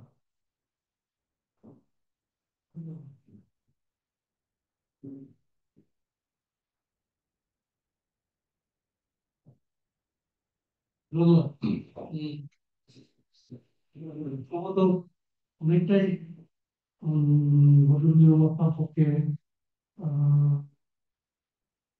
তোমার পাকিস্তান পর্বের লেখা, বাংলাদেশ হওয়ার পর 70-80 শতকের লেখা, আর এবং সম্প্রতিকালের অনেকগুলো লেখা, ইন্টারভিউ ইন্টারভিউ করে প্রায় মানে দীর্ঘদিন ধরে উনি যেভাবে চিন্তা করেছেন এবং লিখেছেন, সে নিয়ে অনেকটাই ধ্রুব আলোচনা করলো। আহ, আমার সঙ্গে বদরুদ্দিন উমরের কোনো ব্যক্তিগত পরিচয় ছিল না কখনো। আমি ওকে জানি একেবারেই ওর লেখা, এবং এই পরিচয়টা অনেকদিন আগে থেকেই হয়েছে। আমাদের এই সেন্টারে আমি যখন আসি 1973 সালে, তখন আমাদের প্রথম যিনি ডিরেক্টর ছিলেন অধ্যাপক বরুণ দে, যার নামে এই অডিটোরিয়াম, উনি আমার যতদূর মনে পড়ছে 1974 সালেই হবে, উনি একবার ঢাকা গেলেন এবং ঢাকা থেকে উনি বেশ কিছু বই আমাদের লাইব্রেরির জন্য নিয়ে এসেছিলেন। সেই বইগুলো থেকে আমি প্রথম বদরুদ্দীন উমর সম্পর্কে জানতে পারি। বিশেষ করে দুটো বই সম্বন্ধে আমি আবার বলবো। এই বইগুলো তখন পড়েছিলাম, অর্থাৎ এটা 70-এর বছরগুলোতে, আহ এবং সম্প্রতি আবার বইগুলো নিয়ে চালিয়ে নিলাম। আহ, তো সেই আমার প্রথম বদরুদ্দীন উমরের লেখা ইমামের সঙ্গে পরিচয়। আহ, এই বইগুলোর মধ্যে 1973 সালে প্রকাশিত সাংস্কৃতিক সাম্প্রদায়িকতা, এই বইয়ের অধিকাংশ প্রবন্ধ কিন্তু 1971-এর আগে লেখা, পূর্ব পাকিস্তান আমলে। এর মধ্যে কয়েকটা লেখা সম্বন্ধে আমি কিছু আহ, মন্তব্য করতে চাই। প্রধানত এই বদরুদ্দোজা উমারের বিশ্লেষণ পদ্ধতি এবং সংস্কৃতি সম্বন্ধে ওনার যে বোধ ধারণা, এইটা খানিকটা আহ, বোঝাবার জন্য একটা বিষয়ে উনি একাধিক প্রবন্ধের মধ্যে লিখেছেন। সেটা হচ্ছে গিয়ে ধর্মনিষ্ঠা এবং সাম্প্রদায়িকতার মধ্যে একটা কথা উনি বেশ অনেক রকম দৃষ্টান্ত দিয়ে নিজে বোঝাবার চেষ্টা করছেন যে একজন ধার্মিক লোক তিনি সাম্প্রদায়িক হবেন এর কোনো মানে নেই। আবার অনেক ঘোরতর সাম্প্রদায়িক লোক আছেন যারা ব্যক্তিগতভাবে একেবারেই ধার্মিক নয়। আহ, এর অনেক দৃষ্টান্ত উনি দিয়েছেন এবং মূলত কথাটা এইখানেই উনি যেটা বারে বারে বোঝাবার চেষ্টা করেছেন যে ধার্মিক হওয়া মানে অন্য ধর্ম সম্বন্ধে আহ হিংসার ভাব, বিদ্বেষের ভাব, অন্য ধর্মাবলম্বীদের সম্বন্ধে একটা ঘোরতর আহ, বিদ্বেষ, এর কোনো কারণ নেই। এটা হওয়ার কথা নয়। বহু মানুষ আছে যারা ধার্মিক হওয়া সত্ত্বেও এইরকম রাজনীতি রাজনীতি তারা শিখুন নয়। এর মূল কথাটা যেখানে বারবারই উনি আসছেন যে সাম্প্রদায়িকতা আসলে একটা রাজনৈতিক ঘটনা। এর কারণ এবারে বিশ্লেষণ করতে গিয়ে উনি বারে বারে যে কথাটা প্রায় সমস্ত বিষয়ে উনি যেটা ঘুরে ফিরে আসেন সেটা হচ্ছে শ্রেণী বিশ্লেষণ। অর্থাৎ সাম্প্রদায়িকতার রাজনীতি ওর কাছে হলো বিশেষ করে মধ্যবিত্ত সম্প্রদায় এবং তাদের কিছু স্বার্থ, মধ্যবিত্ত সম্প্রদায়ের স্বার্থ তার সঙ্গে জড়িত রাজনীতি। এইখানে অন্যান্য ধর্মের মানুষদের যে মধ্যবিত্ত মধ্যবিত্ত জীবনযাত্রার মধ্যে যে সমস্ত বিদ্বেষ, সংঘাত, তার থেকে এই ধরনের রাজনীতি তৈরি হয় সাম্প্রদায়িকতা। এর সঙ্গে একটা অত্যন্ত উম, মূল্যবান প্রবন্ধ ছিল, তার নাম ছিল মুসলমানদের স্বদেশ প্রত্যাবর্তন। এটা 1971 সালে পরবর্তী এটা লেখাও 1971-এর আগে। আহ, এর প্রধান বিষয় হচ্ছে উনি বাংলার মুসলমান সম্বন্ধে উনি বলছেন যে একটা সময় ছিল যখন বিশেষ করে খানিকটা সম্পত্তিবান এবং শিক্ষিত মুসলমানদের মধ্যে একটা প্রবণতা ছিল যে তারা যে এদেশের লোক নয়, ইরান কি আরব দেশ কি খোরাসান কি এরকম কোন জায়গা থেকে তারা এসছে, এইটা প্রমাণ হয়। এবং এটা প্রমাণ করার জন্য প্রায় প্রত্যেক পরিবারেরই একটা করে বংশতালিকার অনেক হতো, যার আদি পুরুষ কোনো সময় 300-400 বছর আগে তারা ওই রকম কোনো জায়গা থেকে এসছেন। এইভাবে এক একটা উনি বলছেন এগুলো বানানো, এগুলো বানানো। কিন্তু এর কারণ হচ্ছে গিয়ে যে তখন যেহেতু তার আগে যারা ইসলামিক রাজাদের আমলে, এমনকি ইংরেজ আমলেও এই বোধটা ছিল যে সাধারণ বাঙালি মুসলমান তাদের থেকে আমরা আলাদা। আহ, ফলে আমরা এই দেশের নয়, এদেশের মুসলমান তারা অধিকাংশই শুধু হিন্দু তাই নয়, হিন্দু নিম্ন জাতির। সেখান থেকে তারা ইসলাম ধর্ম নিয়েছেন, কিন্তু তাদের থেকে আমরা আলাদা সামাজিকভাবে। এইটা প্রমাণ করে বদরুদ্দোজা উমর বলছেন যে এটা ভাষা আন্দোলনের পর প্রথম উনি বলছেন যে বাংলাদেশের মুসলমান স্বদেশে প্রত্যাবর্তন করবে। অর্থাৎ তারা নিজেদের বাঙালি বলে পরিচয় দেওয়াটাই প্রয়োজন বলে মনে। এটা হচ্ছে গিয়ে পাকিস্তান আমলে যখন সভাপতি চাপিয়ে দেওয়ার একটা চেষ্টা হয়েছিল এবং আমরা যে হিন্দুভাষী নই, অর্থাৎ উত্তর ভারত এবং পশ্চিম পাকিস্তানের যে মুসলিমরা, তাদের থেকে যে আমরা বাঙালি মুসলমান আলাদা, এইটে এই বোধটা প্রথম বাঙালি মুসলমানদের শিক্ষিত অংশে এই বোধটা এলো। তো উনি বলছে এটা কি স্বদেশে প্রত্যাবর্তন বলছে। আচ্ছা, তারপরে আহ কিছু একাধিক প্রবন্ধ আছে বাংলা ভাষায় বিদেশি শব্দ এবং বাংলা বানান এই নিয়ে একাধিক প্রবন্ধ। এবং তার মূল আহ, তার যে যেখান থেকে এই প্রশ্নগুলো উঠছে সেটা হচ্ছে কি পূর্ব পাকিস্তান আমলে একাধিক চেষ্টা হয়েছিল সরকারের তরফে এবং আহ, কিছু কিছু সাংস্কৃতিক প্রতিষ্ঠানের তরফে যে বাংলা ভাষা তাদের মধ্যে অত্যধিক আহ, হিন্দু প্রভাবিত, হিন্দু লেখকদের দ্বারা নির্মিত একটা ভাষা এবং তার মধ্যে ঠিক মুসলিম বাঙালি পরিচয়টা সেখানে পাওয়া যায় না। সেই জন্য ভাষা সংস্কার করতে হবে। অর্থাৎ যার একটা মূল ঝোঁক ছিল যে ভারী সংস্কৃত ভাষা তৎসম শব্দ সরিয়ে আরবি ফার্সি শব্দ নিয়ে আসা। যে খানিকটা উনি নিজে বলেননি, এটা আমরা করেই জানি যে ঊনবিংশ শতাব্দীতে একটা এই পশ্চিমবাংলাতে অনেক খুব ঘোরতর আন্দোলন হয়েছিল যে বাংলা ভাষায় আরবি ফার্সি শব্দ সরিয়ে দিয়ে সংস্কৃত শব্দ নিয়ে আসা। যার থেকে আমরা এখনকার বিশেষ করে যে আমরা যেটাকে সাধু ভাষা বলতাম সেটা তো খুব ভীষণভাবে ওরকম একটা প্রবণতা হয়েছিল। এটা তার ঠিক উল্টো। এটা 1950-60-এর দশকে পূর্ব পাকিস্তানে এরকম প্রচেষ্টা হয়েছিল। বদরুদ্দিন উমর এটা মোটেই সমর্থন।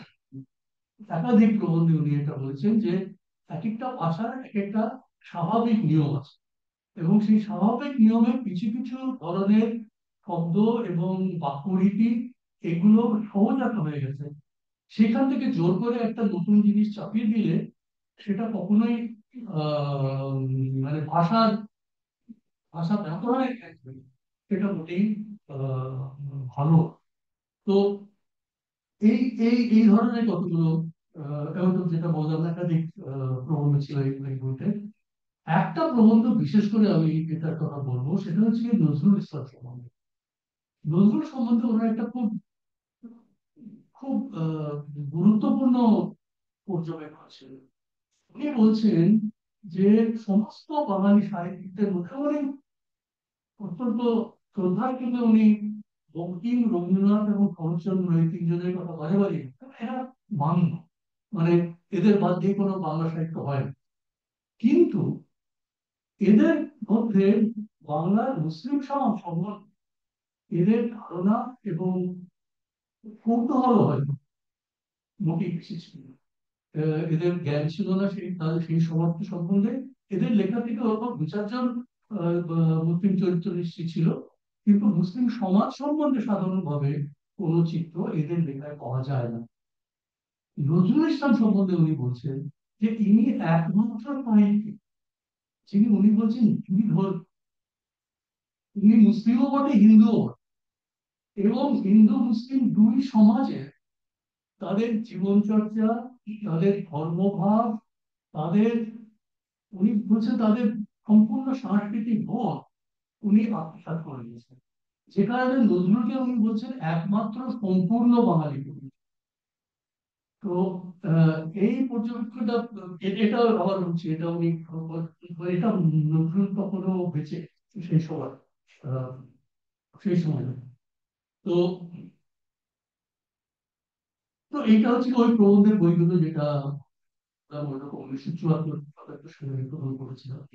ওই একই সময় তখন আমি তো এই বাংলার ভূমি ব্যবস্থা, কৃষি, অর্থনীতি এসব নিয়ে গবেষণা শুরু করেছি। সেই সময় আমি এই বঙ্কিমচন্দ্র চট্টোপাধ্যায়ের এই বইটা পেলাম, চিরস্থায়ী বন্দোবস্তে বাংলাদেশের কৃষক।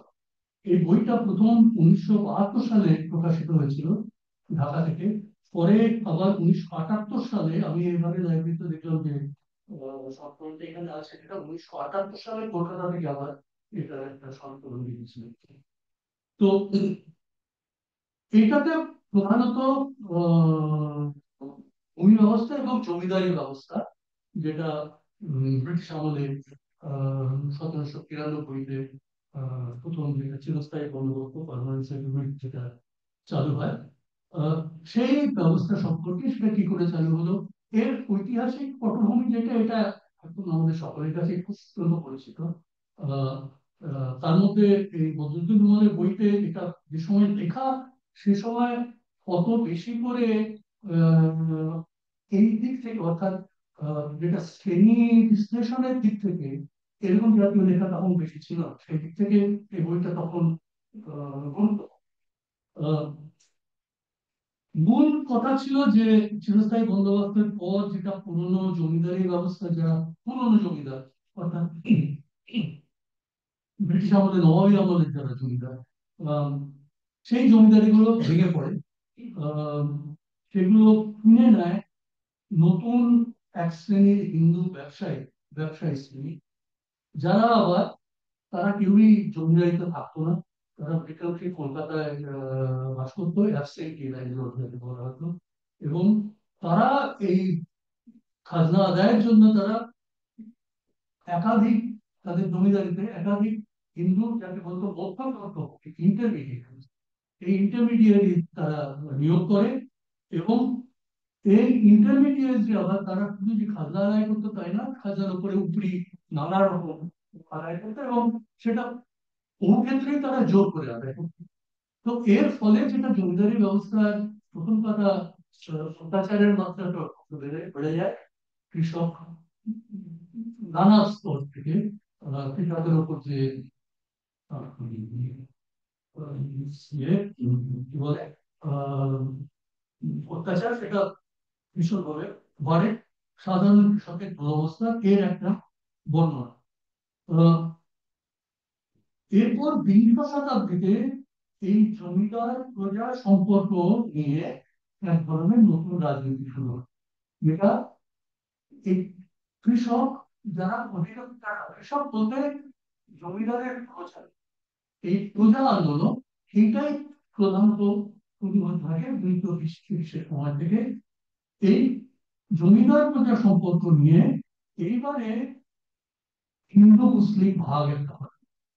এটাও যে খুব নতুন কথা তা নয়, কিন্তু বদরুদ্দোল্লা তোমার এটা পড়ার সঙ্গে সঙ্গে আবার এর মধ্যে একটা বিশেষ শ্রেণী বিশ্লেষণ উনি এনেছেন। এই ভাগটার কথা বলতে গিয়ে উনি বলছেন যে দুই পক্ষের নেতাদের, অর্থাৎ হিন্দু এবং মুসলিম পক্ষের নেতা যারা, নেতাদেরই উদ্দেশ্য ছিল সাম্প্রদায়িক রাজনীতির মাধ্যমে নির্বাচন জেতা। এই নির্বাচনী রাজনীতির সঙ্গে প্রজা আন্দোলন, কৃষক আন্দোলন এবং সাম্প্রদায়িক রাজনীতি, এইগুলো মিলে যাওয়া, এইটা উনি, এইটাই প্রধান আলোচনা এই বইটাতে। এই নির্বাচনী রাজনীতির উদ্দেশ্যে তারা সাম্প্রদায়িক রাজনীতির মাধ্যমে নির্বাচন জেতার চেষ্টা করতো। কংগ্রেস ও হিন্দু মহাসভা জমিদারদের পক্ষে, মুসলিম লীগ, কৃষক প্রজা পার্টি আপাতভাবে কৃষকের পক্ষে, কিন্তু কার্যক্ষেত্রে ফজলুল হক মুসলিম লীগের সঙ্গে বোঝাপড়া করলেন, জমিদারি ব্যবস্থার বিলোপের পক্ষে একেবারেই গেলেন না। এর রাজনৈতিক ব্যাকগ্রাউন্ডটা হচ্ছে গিয়ে যে বিশেষ করে 1937 সালে, 36 সালে যে নির্বাচন হয়, আহ, সেখানে ফজলুল হকের কৃষক প্রজা পার্টি, এরা অনেক আসন জেতে কিন্তু সংখ্যাগরিষ্ঠ হয়। এবং কংগ্রেসের সঙ্গে বোঝাপড়া করার চেষ্টা হয়েছিল, সেটা হয়নি। উনি মুসলিম লীগের সঙ্গে সরকার করলেন। জমিদারি ব্যবস্থা নিয়ে তখন তার নির্বাচনী প্রতিশ্রুতি ছিল যে নির্বাচন জিতলে আমরা এই পার্মানেন্ট সেটেলমেন্ট, জমিদারি, সমস্ত জমিদারি লোপ পাবে। কিন্তু সেদিকে যাওয়া হলো না। বিশেষ করে মুসলিম লীগের যারা নেতা, তারা প্রায় সবাই বড় বড় জমিদার। আহ, যেটা হলো সেটা হচ্ছে কি, একটা কমিশন বসানো হলো, যেটা ফ্লোট কমিশন। সেই ফ্লোট কমিশন বসানো হলো। কমিশন 3 বছর বাদে রিপোর্ট দিল। রিপোর্টে তারা বলেছিল যে পার্মানেন্ট সেটেলমেন্ট তুলে দেওয়া হোক, জমিদারি আহ, জমিদারি তুলে দেওয়া হবে, কিন্তু জমিদারদের কম্পেনসেশন দিতে হবে, এই মর্মে একটা রেকমেন্ডেশন হয়। কিন্তু ততদিনে সেটা নিয়ে আর কিছু এগোই। বদরুদ্দুর রহমান বলছেন এটা ফজলুল হকের বিশ্বাস হয়, উনি তুলে দেবেন বলেছিলেন, করেন। তো কৃষক পক্ষের একমাত্র সংগঠন ছিল কৃষক সভা ও কমিউনিস্ট পার্টি। তো এইবারে উনি তেভাগা আন্দোলন, যেটা শেষ করে 1945-46 সালে হলো, সেইটা 47 পেরিয়ে গেছিল। তো আহ তেভাগা আন্দোলন একটা বিশদ বর্ণনা আছে বিভিন্ন জেলাতে যেখানে যেখানে হয়েছিল। তো এই বর্ণনা দিয়ে ওর একটা বড় অংশ হচ্ছে এই বইটা। এই বইটার মধ্যে যেহেতু এটা ওই আবার 1972-73 সালে লেখা, এবং এর গবেষণা বলতে উনি যেগুলো করেছিলেন তার প্রধানত তখনকার যে এই বাংলার ভূমি ব্যবস্থা সম্পর্কে যেগুলো প্রচলিত, যে আহ, বামপন্থীদের বই, সুপ্রকাশ রায়ের প্রথম বইটা ওখানে বেরিয়েছে। আহ, আরেকটা খুব বড় যেটা স্টেটমেন্ট ছিল কৃষক সভা, তখন ওই ফ্লট কমিশনকে কৃষক সভা থেকে একটা সাক্ষ্য দেওয়া হচ্ছিল। সেইটা ভবানী সেন তখন সেই সাক্ষ্য তিনি দিয়েছিলেন। তো তার একটা আহ, আহ, প্রকাশিত একটা ভার্সন আছে, ছিল তখন। তো সেইটাই, এবং তেভাগা আন্দোলন সংক্রান্ত যে কমিউনিস্ট পার্টি ছিল, হ্যাঁ, এইগুলোর ভিত্তিতেও তেভাগা আন্দোলনের বর্ণনাটা দিয়েছিল। এর মধ্যে কিন্তু পরবর্তীকালে যেটা 70-80 বছরগুলোতে পরবর্তীকালে এই নিয়ে অনেক গবেষণা হয়েছে, তাতে যে বিষয়গুলো বেশি করে উঠে এসেছিল এগুলো কিন্তু বদরুদ্দীন উমরের 1973-74 সালে লেখাতে নেই। যেমন বাংলার ভূমি ব্যবস্থার মধ্যে এই যে আহ, একদিকে যেরকম অন্তঃসত্ত্বভোগীর ব্যাপারটা ছিল, উল্টো দিকে যে সরাসরি পুঁজিবাদী কৃষি কেন হলো না 19 শতকে, এটা হতেই পারে। কারণ তখন ইংরেজ প্লান্টাররা আসছে, তারা মিল চাষ যেরকম একটা বড় জিনিস হয়েছিল, আহ, সেটা বন্ধ করে দেওয়া হলো। আহ, প্লান্টারদের হাতে আরো ক্ষমতা দিয়ে পুরোপুরি পুঁজিবাদী কৃষি কেন 1900 হয়নি, ব্রিটিশরা তো করাতেই পারত। আহ, উল্টো দিকে শুধু যে সেটাই হলো না তাই নয়, কলোনিয়াল সরকার আবার নানা রকম ভাবে ছোট কৃষক যাতে উচ্ছেদ না হয় তার নানা রকম ব্যবস্থা করার চেষ্টা করেছে। যার জন্য এই rent act, labour tenancy act, এইসব জিনিস 1900 হয়। এর একটা মৌলিক কারণ ছিল যে এই যে পুঁজিতে যদি কৃষি ওই সময় হতো, তাহলে একটা ব্যাপক হারে কৃষক জমি থেকে উচ্ছেদ হতো। সেই উচ্ছেদ হওয়া কৃষক যেত। আহ, এখন ইউরোপেও এই ধরনের জিনিস হয়েছে, তার আগেও হয়েছে। সেই ইউরোপের সেই কৃষক যেত কোথায় তার ইতিহাস তো এখন অনেক ভালো করে জানা। তারা যেত হয়, তারা যুদ্ধে যেত, যুদ্ধে গিয়ে মরতো। কারণ 19 শতকে 19 শতকে এই ইউরোপের যুদ্ধে মানে কোটি কোটি তৈরি, যারা অধিকাংশই এরকম কৃষক, তারা মারা গেছে। আর একটা বিরাট অংশ যেত আমেরিকা। আহ, এই গরিব দরিদ্র কৃষক, তারা জমি থেকে উচ্ছেদ হয়ে গিয়ে তারা এইবারে আমেরিকা, অস্ট্রেলিয়া এসব জায়গায় গিয়েছে। ভারতে এরকম এরকম কোনো সম্ভাবনা ছিল না। উচ্ছেদ হওয়া কৃষক মানেই, যেটা ইংরেজ সরকার যে আসার পর থেকেই তারা আন্দাজ করেছিল, তার মানে হচ্ছে গিয়ে হয় একদিকে দুর্ভিক্ষ হবে, আর না হলে অন্যদিকে কৃষক বিপ্লব, বিদ্রোহ, কৃষক বিদ্রোহ হবে। একাধিক, এই দুই দিক থেকে যাতে না হয় সেই জন্য এইগুলো হচ্ছে গিয়ে নানা রকম ঠেকা দেওয়ার ব্যবস্থা, যাতে এই ছোট কৃষকের অর্থনীতিটা ভেঙে না পড়ে। এই আহ, এই আলোচনা কিন্তু তখন এই সময়কার যে কৃষি অর্থনীতির বিশ্লেষণ, তার মধ্যে এই আলোচনা কিন্তু বেশি আসেনি। এগুলো পরবর্তীকালে গবেষণার এই দিকটা অনেক বেশি করে উঠে এসেছে। দ্বিতীয় যে দিকটা নেই সেই আলোচনাতে, সেটা হচ্ছে গিয়ে বাংলার এই কৃষি অর্থনীতির, বাংলার মধ্যে যে বিভিন্ন অঞ্চলের কৃষি অর্থনীতি যে আলাদা, এইটাও কিন্তু তখনকার আলোচনায় খুব একটা ছিল না। যেরকম তেভাগা আন্দোলন নিয়ে অনেকটা অংশ আছে, কিন্তু এই যে ভাগচার কথা বা আদিয়ারি ব্যবস্থা সারা বাংলায় ছিল না।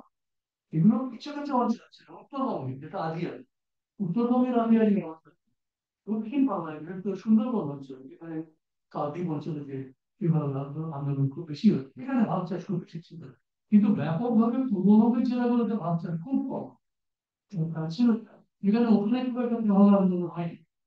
কিন্তু এই আলোচনাতে কিন্তু সেই এই বিষয়গুলো ছিল না, যেগুলো আবার বলছি যে পরবর্তীকালের গবেষণাতে যে দিকগুলো অনেক বেশি গুরুত্ব পেয়েছে।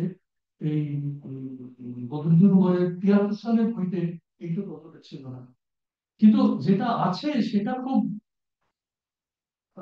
ওই অর্থে বদরুদ্দুর উমরের বিচক্ষণ রাজনীতির ব্যাপারে বা রাজনৈতিক দৃষ্টিভঙ্গির ব্যাপারে একটা খুব, সেটা হচ্ছে কি এই বইটার 73 সালের পরে নিশ্চয়ই যেটা বা 72 সালের পরে নিশ্চয়ই এটা পরবর্তী যে সংস্করণটা 78-এ, তাতে একটা সংযোজন হিসেবে এটা আছে। সেটা হচ্ছে গিয়ে তেভাগা আন্দোলনের রাজনৈতিক ব্যাখ্যা সম্বন্ধে এই বইতে বদরুদ্দুর উমরের কতগুলো মন্তব্য ছিল।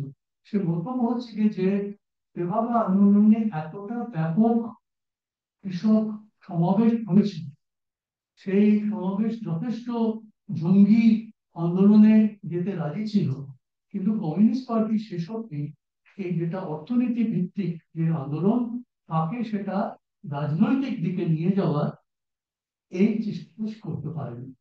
এইটাই কমিউনিস্ট পার্টির ব্যর্থতা বলে উনি বলছেন তেভাগা আন্দোলনের, এই অর্থে ব্যর্থতা। এই নিয়ে মণি সিংহ, যিনি ময়মনসিংহ জেলার কমিউনিস্ট পার্টি ছিলেন, সত্যবাদী ছিলেন, হাজং আন্দোলন বলে যেটা খুব যেটা গারো পাহাড় অঞ্চল, সেখানকার হাজং আন্দোলন ওই তেরো সময় 40-এ বড় আন্দোলন হয়েছিল। মণি সিং তিনি এই বদরুদ্দুর উমরের সমালোচনা করেছেন, এবং এই যে কমিউনিস্ট পার্টির ব্যর্থতার কথা বলা হচ্ছে এটা উনি স্বীকার করেন না।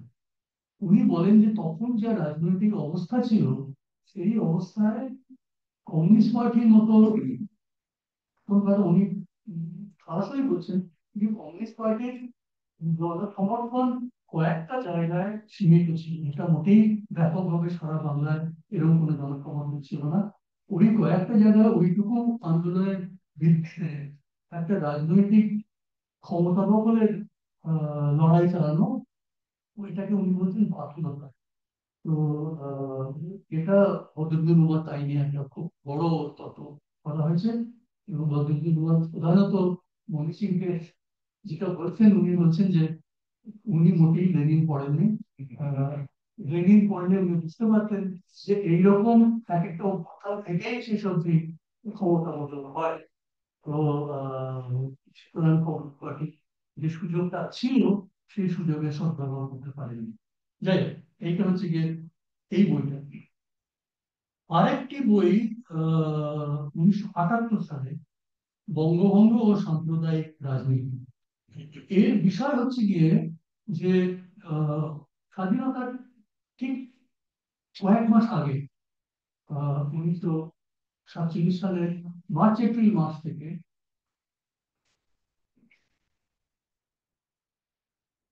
যখন দেশভাগের প্রস্তাবটা আহ, প্রায় চূড়ান্ত দিকে চলে যাচ্ছে, সেই সময় একটা যুক্ত বাংলা আন্দোলন হয়েছিল, একটা প্রস্তাব হয়েছিল। এইটা নিয়ে কিছুদিন আগে আপনাদের অনেকে হয়তো মনে থাকতে পারে, সুব্রত বোস এখানে একটা বলেছিলেন এই যুক্ত বাংলা প্রস্তাব, ইউনাইটেড বেঙ্গল, সে সুব্রত এখানে বলেছিল। এই বইটাতে বদরুদ্দীন উমর এই প্রস্তাবটা কি করে উঠলো এবং সেটা শেষ অব্দি কেন ব্যর্থ হলো, তাই নিয়ে একটা বই আছে। এবং এটা লেখার কারণ হচ্ছে গিয়ে এই যুক্ত বাংলা প্রস্তাবের যে দুজন প্রধান যারা প্রবক্তা ছিলেন, শরৎচন্দ্র বোস এবং সুরবালা, আহ, এরা দুজন এই প্রস্তাবটা করেছিলেন, কিন্তু সুরাবর্দীর বিশিষ্ট সহযোগী ছিলেন আবুল হাসিম। আবুল হাসেম তিনি তখন বাংলার মুসলিম লীগের সেক্রেটারি, এবং উনি আপনারা ডকুমেন্টারি দেখলেন, আবুল হাসিম হচ্ছেন বদরুদ্দুর উমরের বাবা। সুতরাং ওর পারিবারিক সূত্রে ওনার অনেক কাগজপত্র ওর বাড়িতে ছিল, সেইগুলোর ভিত্তিতে উনি এই বইটা লিখেছেন। তো এর মূল বক্তব্য হচ্ছে গিয়ে যে 1946, অনেকেই হয়তো এই ঘটনাটা জানবেন, আমি তো সংক্ষেপে বলছি যে 1946 সালের মার্চ মাসে, 46 সাল, 47 সালে মার্চ মাসে পাঞ্জাবে যে দাবি ওঠে যে ভারত যদি ভাগ হয় তাহলে পাঞ্জাবকেও ভাগ করতে হবে। অর্থাৎ এটা পাঞ্জাবের শিখ এবং হিন্দুদের পক্ষ থেকে এই দাবিটা ওঠে যে তারা পাকিস্তানে যেতে রাজি নয়, অতএব যদি ভারত পাকিস্তান দেশ ভাগ হয় তাহলে পাঞ্জাবকেও ভাগ করতে হবে। এটা মার্চ মাসে দাবিটা হয়। তো এপ্রিল মাসে মুসলিম লীগের একটা বড় সম্মেলন হয় এই এই সব বিষয় নিয়ে প্রধানত। সেখানে জিন্নাহ প্রস্তাব দেয় যে মুসলিম লীগ যে মুসলিম সংখ্যাগরিষ্ঠ প্রদেশগুলি একত্র করে একটি সভারেন ইন্ডিপেন্ডেন্ট স্টেট করতে হবে, এইটাই মুসলিম লীগের দাবি হওয়া উচিত। এবারে এইখানে একটা বিতর্ক ওঠে, তার কারণ আবুল হাসেম বিশেষ করে উনি বলেন যে এটি যে 1940-এ যেটা লাহোর প্রস্তাব, লাহোর রেজলিউশন পাকিস্তান সম্পর্কে, এটা এই একটি সভারেন ইন্ডিপেন্ডেন্ট স্টেট, এটা লাহোর রেজলিউশনের বিরোধী। কারণ লাহোর রেজলিউশনে যেটা বলা ছিল সেটা হচ্ছে গিয়ে মুসলিম মেজরিটি প্রদেশগুলো তারা যদি পাশাপাশি হয় তাহলে সেইগুলো একত্র হয়ে সভারেন ইন্ডিপেন্ডেন্ট স্টেটস হতে পারে। আবুল হাসেম সুতরাং বলছেন যে এখানে একটি সভারেন ইন্ডিপেন্ডেন্ট স্টেটের কথা কেন বলা হয়েছে, এটা তো লাহোর রেজলিউশন ছিল না।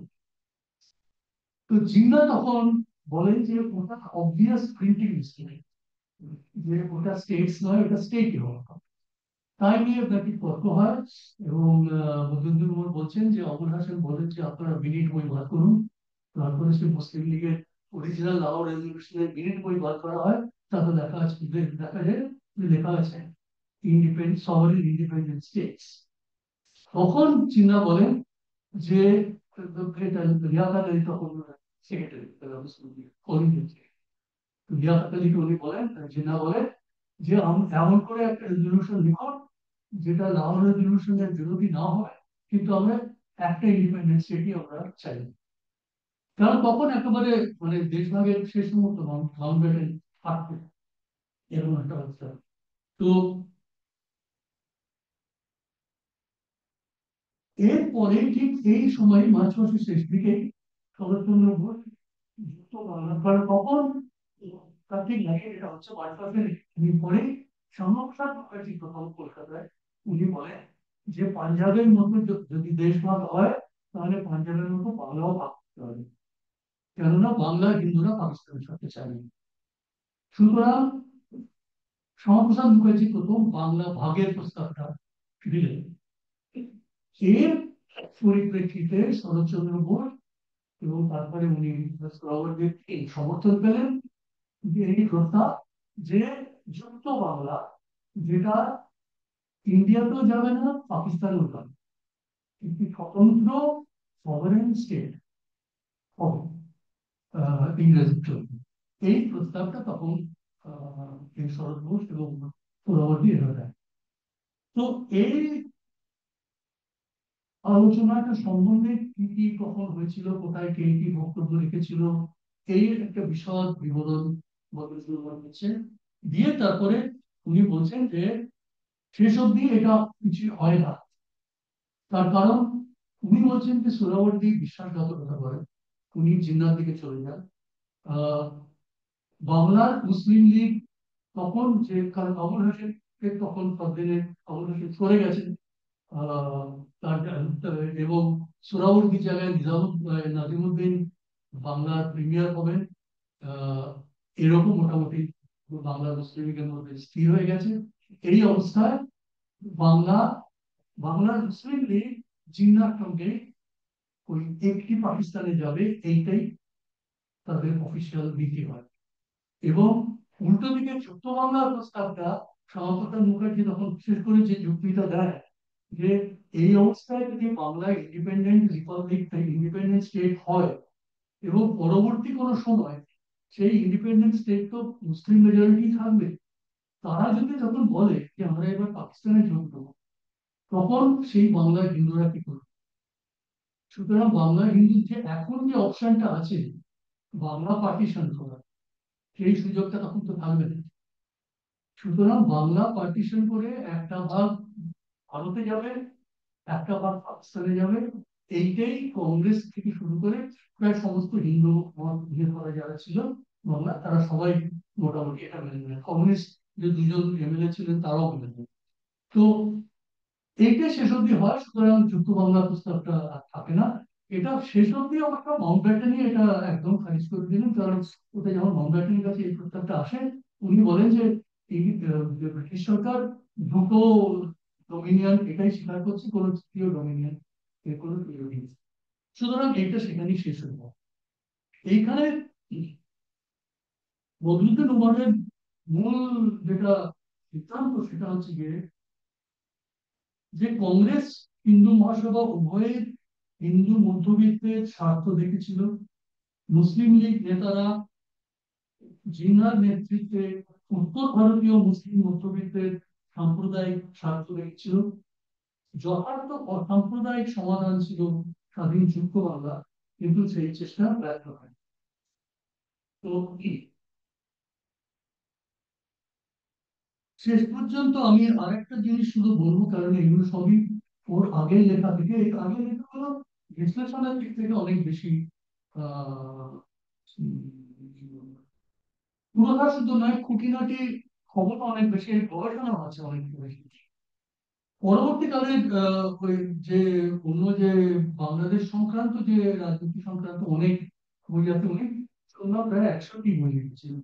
তো সে সে বইগুলো সম্পর্কে আমার খুব একটা ধারণা নেই। আমি শুধু শেষকালে যেহেতু আহ শুভ এই সম্প্রতি একেবারে মৃত্যুর আগে বাংলাদেশের ঘটনা নিয়ে বলে বক্তব্যের কথা অনেকটা বিশদভাবে বললো।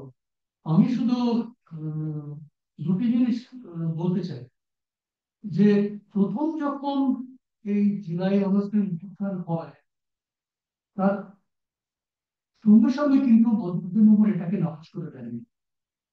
আহ, অক্টোবর মাসে এই 1924 অক্টোবর মাসে, অক্টোবর 2024, অক্টোবর 2024 যে ওদের সংগঠনের যে পত্রিকা সংস্কৃত, তাদের ওদের মনে নিজের লেখা একটি প্রবন্ধ আছে, এবং এই এর আহ, শিরোনাম হচ্ছে স্ফুলিঙ্গ থেকে দেওয়া, যে কথাটা আপনি ছবিতেও দেখলেন।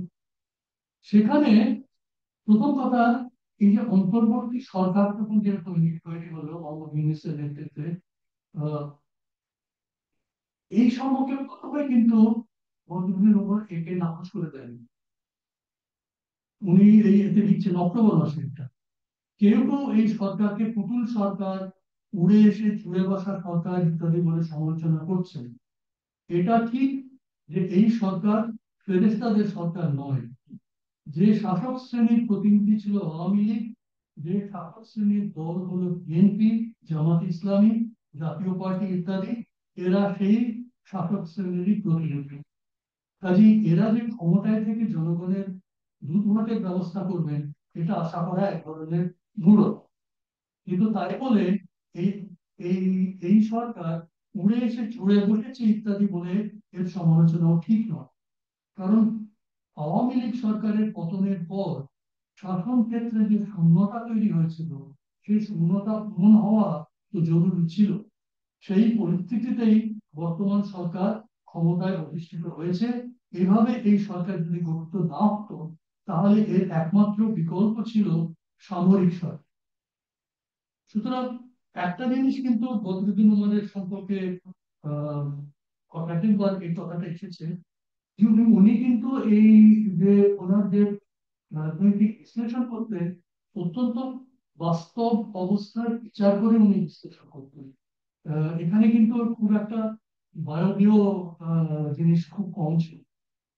এটা সহজে একটা খুব বাস্তব আহ, পরিস্থিতি বসে একটা সিদ্ধান্তের কথা উনি নিয়েছেন।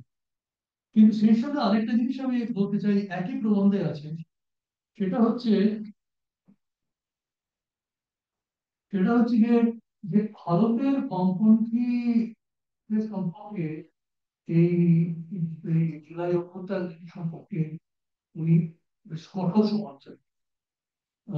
বদরুদ্দীন উমর বলছেন যে বাংলাদেশ সম্পর্কে শুধু ভারত সরকারই একটা প্রভুত্বের মনোভাব নিয়ে কাজ করছে তাই নয়, এর আগে স্বভাবতই শেখ হাসিনাকে আশ্রয় দেওয়া ইত্যাদি ঘটনা এসেছিল। ভারতের বামপন্থী রাজনৈতিক দল, ভারতের লেখক সাহিত্যিক বুদ্ধিজীবীর দলও বাংলাদেশের প্রতি যে মনোভাব পোষণ করেন সেটাও কোনো প্রশংসাযোগ্য ব্যাপার নয়। বাংলাদেশে দীর্ঘদিন শেখ হাসিনার চরম ফ্যাসিবাদী নির্যাতনের বিরুদ্ধে যে গণ অভ্যুত্থান হলো তার প্রতি কোনো সমর্থন ভারতের বামপন্থী রাজনৈতিক দল, ভারতের লেখক সাহিত্যিক বুদ্ধিজীবীদের থেকে পাওয়া যায়নি। তারা নীরব আছে। এমনকি অরুন্ধতী রায়ের মতো একজন শক্তিশালী লেখক, যিনি ভারতে কাশ্মীর সহ বিভিন্ন জনগণের উপর যে নির্যাতন হয়েছে তার বিরুদ্ধে এবং অন্যান্য দেশের নির্যাতনের বিরুদ্ধে মত লিখেছেন, তিনিও বাংলাদেশে জুলাই গণ অভ্যুত্থানের সময় তাকে সমর্থন করে একটি বাক্যও লেখেন, কোথাও কিছু বলেননি। কিন্তু কেন? এর উত্তর হচ্ছে তারা যতই প্রগতিশীল হোক না কেন, বাংলাদেশ সম্পর্কে তাদের একটা দৃষ্টিভঙ্গি আছে যাকে বলা চলে কলোনিয়াল মাইন্ডসেট বা ঔপনিবেশিক ধারণা। বাংলাদেশকে তারা ভারতের আশ্রিত দেশ হিসেবেই দেখতে চান। প্রসঙ্গত উল্লেখযোগ্য যে এক্ষেত্রে ভারতের প্রচার মাধ্যম, সংবাদপত্র, রেডিও, টেলিভিশন ইত্যাদির ভূমিকা নক্কার। তো এইটা কিন্তু ওর প্রাথমিক যে আহ, এই জুলাইয়ের অভ্যুত্থান সম্বন্ধে প্রাথমিক দৃষ্টিভঙ্গি এটা ছিল। পরবর্তীকালে আমরা এই ছবিটাও দেখলাম এবং শুভ অনেক ভীষণভাবে বর্ণনা করলেন যে যে তার দৃষ্টিভঙ্গিতে সহজেই আবার বাস্তব পরিস্থিতি পর্যবেক্ষণ করে যে এর যে এই অভ্যুত্থানের যে একটা আহ, প্রতিশ্রুতি ছিল সেটা পালিত হয়নি। এই ছাত্র নেতারা অন্যদিকে চলে গেছে। সে আহ, সে বর্ণনা আপনারা শুনলেন। আহ, আমি এখানে শেষ করি, এরপরে যা আলোচনা ঠিক আছে। ধন্যবাদ পার্থনা। আমি আর 5-7 মিনিটে কয়েকটা জিনিস উল্লেখ করবো যেগুলো হয়তো আলোচনা তেমনটা আগে আমি সেই শূন্যস্থান পূরণ করার কিছুটা চেষ্টা করবো। তারপরে আমরা উত্তরে যেতে পারি। আহ ওমর সাহেবকে আমি 2009 সালের ফেব্রুয়ারি মাসে প্রথম ওনার সঙ্গে আলাপ হয়। আমি তখন বাংলাদেশে ঢাকাতে এবং চিটাগং এই দুটো জায়গায় গবেষণা করতে গেছিলাম। তো ওনার প্রথম আলাপ ওনার বাড়িতেই হয়নি, বাড়িতে উনি বাসে বাসাতে চলে আসেন। আপনি আপনি আপনি করে কথা বলতে তো ঢাকার মিরপুর এলাকায় 20 নম্বর রোডের 60 নম্বর বাড়ি, এখন পরে একটা বাড়ির তিনতলা বাড়ি ছিল। সেইখানে প্রথম আলোচনা হয় এবং অনেক খুব অল্প সময়ের মধ্যেই এই আলোচনা খুব দীর্ঘায়িত হয় এবং উনি আমাকে প্রথম ওনার লেখা প্রচুর বই দেন। তার মধ্যে এই কয়েকটা বই দিতে পারতো এবং রবীন্দ্রবাবু বললেন, উল্লেখ করলেন তো সাম্প্রদায়িকতা, তারপর চিরস্থায়ী বন্দোবস্তে আহ বাংলাদেশের কৃষক, সাংস্কৃতিক সংকট, এরকম। এবং আমার জীবন তখন খন্ডে বেরিয়েছিল, তো তখন তো কখনো বেরোয়নি। আবহাওয়া সম্পর্কে ওনার একটা বায়োগ্রাফি আছে, সেটা এরকম অনেক বই উনি দেন। আমার মতে আমি 3-4টে জায়গা যেটা একটু আলোচনার মধ্যে আজকে আমি সেটা বলার চেষ্টা করবো। একটা হচ্ছে 63 সালে সাম্প্রদায়িকতা বলে যে বইটা উনি লিখেছিলেন, যেটা পাঠক আলোচনাতে সামাজিক সাম্প্রদায়িকতা। মূল জায়গাটা উনি যেটা বলছেন যে আহ ব্রিটিশে আসার আগে ভারতবর্ষে কিছু মুসলিমদের মধ্যে যে বিভিন্নতা ছিল, যে ডিফারেন্স ছিল, সেগুলো ছিল। সাম্প্রদায়িক যে ব্যাপারটা আমরা এখন দেখি যে এইটা ছিল না। এটা ব্রিটিশ শাসন আসার ফলে আহ এক ধরনের নতুন ব্যবস্থা তারা তৈরি করার চেষ্টা করে, সেটা একটা বোর্জোয়া ধরনের ব্যবস্থা, কিন্তু সেটা পুরোপুরি বোর্জোয়া হয় না, কারণ তার মধ্যে সামন্ততান্ত্রিক ব্যবস্থাগুলো কিছু ছিল। এবং এই ইউরোপীয় বন্দোবস্তটায় গেছে একটা মধ্যসত্ত্ব খুবই নাম হয় এবং এই বোর্জোয়া রাষ্ট্রযন্ত্রের মধ্যে যেহেতু প্রতিযোগিতা শুরু হয় এই জায়গা থেকে একটা সাম্প্রদায়িক উল্লেখ আসে। এবং চিরস্থায়ী বন্দোবস্তের ক্ষেত্রে এই যে সূত্রকারটাকে উনি অনেক অনেক কোট করেন, এবং সেক্ষেত্রে দেখা যায় যে উনি একদম অরিজিনাল সে সমস্ত লেখাপত্র মানে হেস্টিংস এর লেখা, তারপর ডালহৌসি কোটগুলো উনি দিয়ে উনি যেটা বলার চেষ্টা করেন যে 72 সালে যখন এই চিরস্থায়ী বন্দোবস্তের পরে আরেকটা খুব গুরুত্বপূর্ণ বই আমার মনে হয় 74 সালে ঈশ্বরচন্দ্র বিদ্যাসাগর এবং তৎকালীন বঙ্গ সমাজ, সেটা নিয়ে অনেক আলোচনা হয়। আমাদের সেখানে অশোক সেনও ঈশ্বরচন্দ্র বিদ্যাসাগর এলইউসি মাইলস্টোনস লেখেন, কিন্তু অশোক পুত্রের সঙ্গে ওনার তখন একটা বেশ বড় আলোচনা হয়, কারণ সেই 74 সালে বইটার একটা পরে কলকাতার একটা সংস্করণ বেরোয়, এবং 80-81 সাল নাগাদ একটা দীর্ঘ খুব তীর্যক মন্তব্য স্বরে কিছু সমালোচনা করেন, এবং তার জবাব করে বঙ্কিম মহাশয় দেয়, যেটা আনন্দবাজার পত্রিকাতে খুব একটা পরিষ্কার লেখা হয়নি, ফলে পরে সংস্করণে উনি যোগ দেন। ওনার মূল বিষয়টা ছিল যে এই 19 শতকের আহ, যে সমস্ত আবহাওয়াচিত যে সমাজ সংস্কারক ছিলেন, বিশেষ করে ঈশ্বরচন্দ্র বিদ্যাসাগর, বঙ্কিমচন্দ্র, রবীন্দ্রনাথ বিবেকানন্দ, চারজনের নাম বিশেষ কারণ নিয়েছে, এদের সম্পর্কে একটা বস্তুনিষ্ঠ বিশ্লেষণ বাঙালি সমাজ কেমনভাবে করে। এবং সেক্ষেত্রে যে সমস্ত আলোচনা হয়েছে তিনি এদেরকে অনেকটা বেশি তেতুল্য ধরনের, এবং এদের খুব একটা সমালোচনা করা যাবে না। এবং এটা করা যাবে না কারণ সেই যুগের কিছু সীমাবদ্ধতা ছিল, এই যুগের সীমাবদ্ধতা খণ্ডন করে তারা অনেক কিছু করতে পারেনি, সেই জন্য ওই যতটুকু তারা করেছে তাদের ওই সীমাবদ্ধতাকে নিয়ে আমাদের মেনে নিতে হবে। তো এগুলিতে গিয়ে উনি উনি কিন্তু আলোচনা উনি করেছেন। একটা হচ্ছে যুগের সীমাবদ্ধতার ভিত্তিতে এদেরকে দেখা, আর আরেকটা যে এদের নিজস্ব শ্রেণীর একটা সীমাবদ্ধতা, এই শ্রেণী সীমাবদ্ধতাকে নিয়োগ, এবং সেই ক্ষেত্রে অন্যতম যে আলোচনা ছিল সেইটা আমি চিহ্নিত করেছি যে একটা দক্ষিণপন্থী ধরনের রিয়েকশন অসহযোগের মধ্যে ছিল, অনেক বেশি যুগের সীমাবদ্ধতার উপর নির্ভর করেছে এই এই সমস্ত সমস্যা কিংবা লেখকদের সম্পর্কে আলোচনা করে। এখন তুমি বলছেন যে ষড়যন্ত্র কিংবা চামুন্ডের মতো যারা যে সমস্ত নেতা, অনেক নকশাবাড়িতে নেতা, আমাদের বিধাননগরের মধ্যে লেগেছে, এবং এক ধরনের এই তুমি বলছেন যে নৈরাজ্যিক একটা ধরনের ছাত্র আন্দোলনের দিকে নিয়ে গেলেন, এইটা হচ্ছে একটা বাম বিচ্যুতি, কারণ এরা হচ্ছে শুধু এই সমস্ত সমাজ সংস্কার লেখকদের শ্রেণী সীমাবদ্ধতার উপরেই তাদের মূল তাদের আলোচনা ছিল।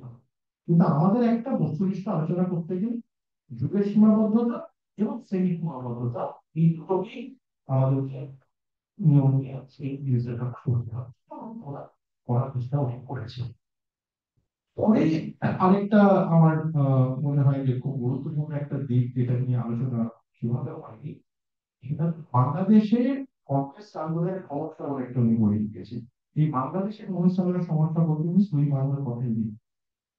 তো এক্ষেত্রে খুব কথা যে উনি কিন্তু তার কথা উনি বলছেন, যেটা চিরস্থায়ী বন্দোবস্তের এই একটা যে সামাজিক যে কাঠামো, মূল বিষয়টা কিন্তু উনি কিন্তু একটা মার্ক্সবাদী নাগরিক শ্রেণী ছিল।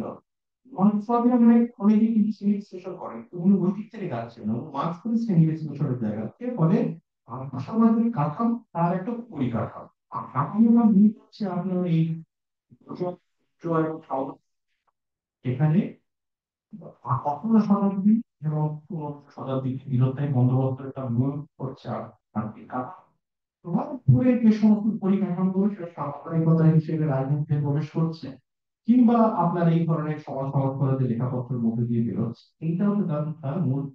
সেক্ষেত্রে সমস্যার ক্ষেত্রে উনি বলছেন যে এই যে আপনার গৃহস্থী বন্দোবস্ত সেখান থেকে মধ্যস্বত্ব ভোগী এবং সেই পুরোনো উপরতলার অংশ কিংবা জমিদার বাড়ি থেকেই আসা সমস্ত ছেলেরা তারাই আমাদের বঙ্গবন্ধু আন্দোলনের মধ্যে এক ধরনের তারা এসে যায়। এবং বঙ্গবন্ধু আন্দোলনেও আমরা দেখতে পাই দু ধরনের আপনার বাঙালিদের মধ্যে ঝোঁক। একটা ঝোঁক হচ্ছে আপনার এই বয়কট করো, এই করে এইটা পরবর্তীকালে এইটাই পরে নকশালবাড়ি হয়ে একটা নৈরাজ্যবাদ দিকে যায়, যেটা কমিউনিস্ট আন্দোলনের মধ্যে ঢুকে যায়। আর আজকাল যে গান্ধীবাদী আন্দোলন, এটা মনে হয় যে এটা একটা বর্জুয়া এবং এই একটা আহ দক্ষিণপন্থী একটা ঝোঁক, সেটা কমিউনিস্ট পার্টির মধ্যে আছে এবং কমিউনিস্ট পার্টির মধ্যে এই সমস্ত সমস্যার মধ্যে একটা জায়গা তৈরি। কিন্তু এই মধ্যবিত্ত লিডারশিপ হচ্ছে আপনার কমিউনিস্ট পার্টির একটা বড় সমস্যা এবং এটা ইন্টার দক্ষিণ এশিয়ার সমস্যা। এবং সেই কথাগুলো কিছুটা আমরা 2013 সালে যখন অভয় ব্যানার্জি এবং সুব্রত দাসগুপ্ত যখন আইডিএস থেকে একটা কনফারেন্স করেছিলেন, সেটা সুব্রত বাবু এই কনফারেন্স ভলিউমটাও বার করে আপনার বুকস থেকে 2015 সালে বেরোয়। তাতে অনেকেই লেখা ছিল, আইডান সাহার প্রভাব, প্রভাব পাটনায় আমাদের অনেকেই লেখা ছিল। সেগুলো কিন্তু উনি এই কথাগুলো আবার বলতে থাকেন আর কি, প্রায় বলেন যে ইন্ডিয়ান লেফট বাংলাদেশে সেম টাইপের এক ধরনের। পরে বাংলাদেশকে ওনার বেশ গুরুত্বপূর্ণ কিছু আলোচনা ওনার আছে। এক গুরুত্বপূর্ণ আলোচনা হলো যে বাংলাদেশের যে সংস্কৃতির একটা দুভাগে উনি দেখেছেন, যেখানে প্রথমত বাংলাদেশের আর্থসামাজিক ব্যবস্থার ক্ষেত্রে উনি বারবার বলছেন যে এখানে বাংলাদেশে যে একটা গণতান্ত্রিক কাঠামো তৈরি হলো না, একটা বোঝা ব্যবস্থা অব্যাহত, এইটা অবরুদ্ধ থাকতো এবং সেখান থেকে কিভাবে একটা লুণ্ঠের পুঁজি তারা তৈরি হলো এবং আরেকটা লুণ্ঠন লুণ্ঠন, কারণ আমার ছোট 2022 সালে অবস্থা দেখা হয়েছিল, যেখানে বলছিলেন যে বাংলাদেশের কোনো ক্রিয়েটিভ প্রতিভা স্টোরি, যেখানে ম্যানুফ্যাকচারিং হবে এরকম এরকম কোনো ব্যাপার নেই, এটা পুরোটাই লুণ্ঠনের একটা। তো এই প্লান্ডারের একটা এইখানে তো সেইভাবে আপনি দুটো সাধারণ দল থেকে একটু বাংলা জাতীয়তাবাদী মুখ আছে, অন্যদিকে ইসলামী মুখ আছে, কিন্তু মৌলিক দিক থেকে এটা খুব একটা বেশি পার্থক্য কিছু নেই আসলে। জিনিস আমার মনে হয় একটু ক্রিটিক্যালি আমরা একটু খাওয়ার যেহেতু একটা আলোচনা করতে এবং বাবুকা বলবেন যে কিছু জিনিস তাহলে তার মধ্যে হচ্ছে বলা, সেটা হচ্ছে পুরো শেখ মুজিব এবং ওই শেখ মুজিবের পরিবার এবং হাসিনাকে নিয়ে অসংখ্য বিদ্বেষ এবং তীব্র একটা আহ সমালোচনা প্রথম থেকেই মনে হচ্ছে। এবং আমার সঙ্গে ব্যক্তিগত আমার ছোট রেকর্ডিংও আছে, বলছেন যে এইসব বাংলাদেশে সব এদেরকে এরা সব চালাচ্ছে, ইতর শ্রেণী, এইসব ইতর শ্রেণীরা চালাচ্ছে, মানে আসলে এলিটিস আসলে ঠিক আছে।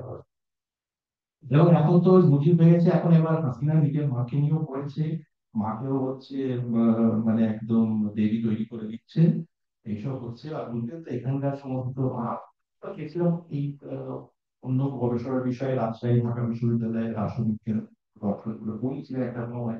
রাজশাহীতে উনি বিজ্ঞান ডিপার্টমেন্ট তৈরি করেছিলেন, তো তার যে অভিজ্ঞতা তারা কি এই সমস্ত করতে কারো ভালো কিছু বললেন না, আপনার যখন সূর্যাস্ত মাথা গেছে তোমার সম্পর্কে তো ভালো ছিল, আর স্মৃতি করার সম্পর্কে বলছিলেন যে আহ ওই গাড়ি হবে। তো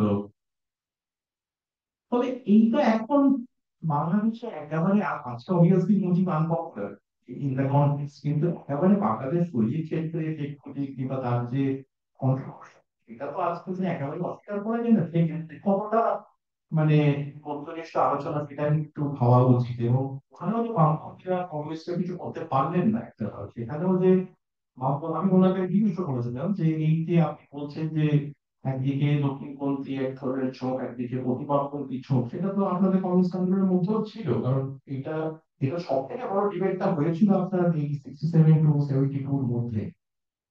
যখন এখানে নকশালবাড়ি আন্দোলন হচ্ছে, সিপিআইএম এর লেখা হচ্ছে, তখন সিপিআইএম এর বাংলাদেশ উনি নিজেও সিপিআইএম এর গ্রুপের হচ্ছে লিডার ছিলেন।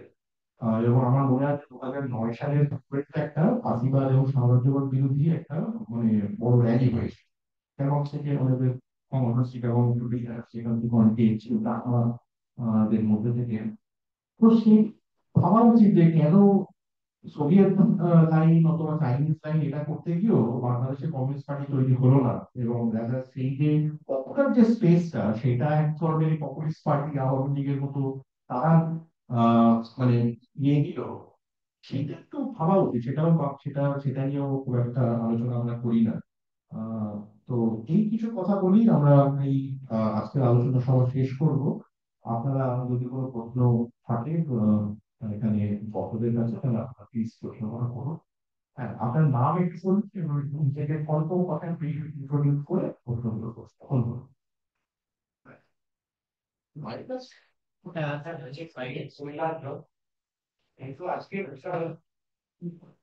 র্যাডিক্যাল পাবলিক ইন্টেলেকচুয়াল, আমি গণপরিসরের কথাটাই বলি, যদি আমি খুবই আমরা যখন পাঠ করতে পেরেছি অবজারভেশন বলবো, এটা হচ্ছে উনি যেটা বললেন যে তোমার সাহেবের সমালোচনা এখানকার লিবারেল ইন্টেলেকচুয়ালদের নিয়ে, সেইটা একটা জিনিস দেখা যায় যে এখানে সমালোচনাটা কথাই হচ্ছে হলো মানে ইসলামাইজেশন নিয়ে বাংলাদেশে, সেটা নিয়ে একটা অ্যাঙ্গাই ইন্ডিয়ান কাউন্সিল হচ্ছে বর্ডার ম্যানেজমেন্ট কাউন্সিল নিয়ে করছে, এখানে দীর্ঘ কন্টিনিউটি আছে, সব দলই এর মধ্যে আছে, মার্কসিস্টরা তো আছেই সাংঘাতিক ভাবে।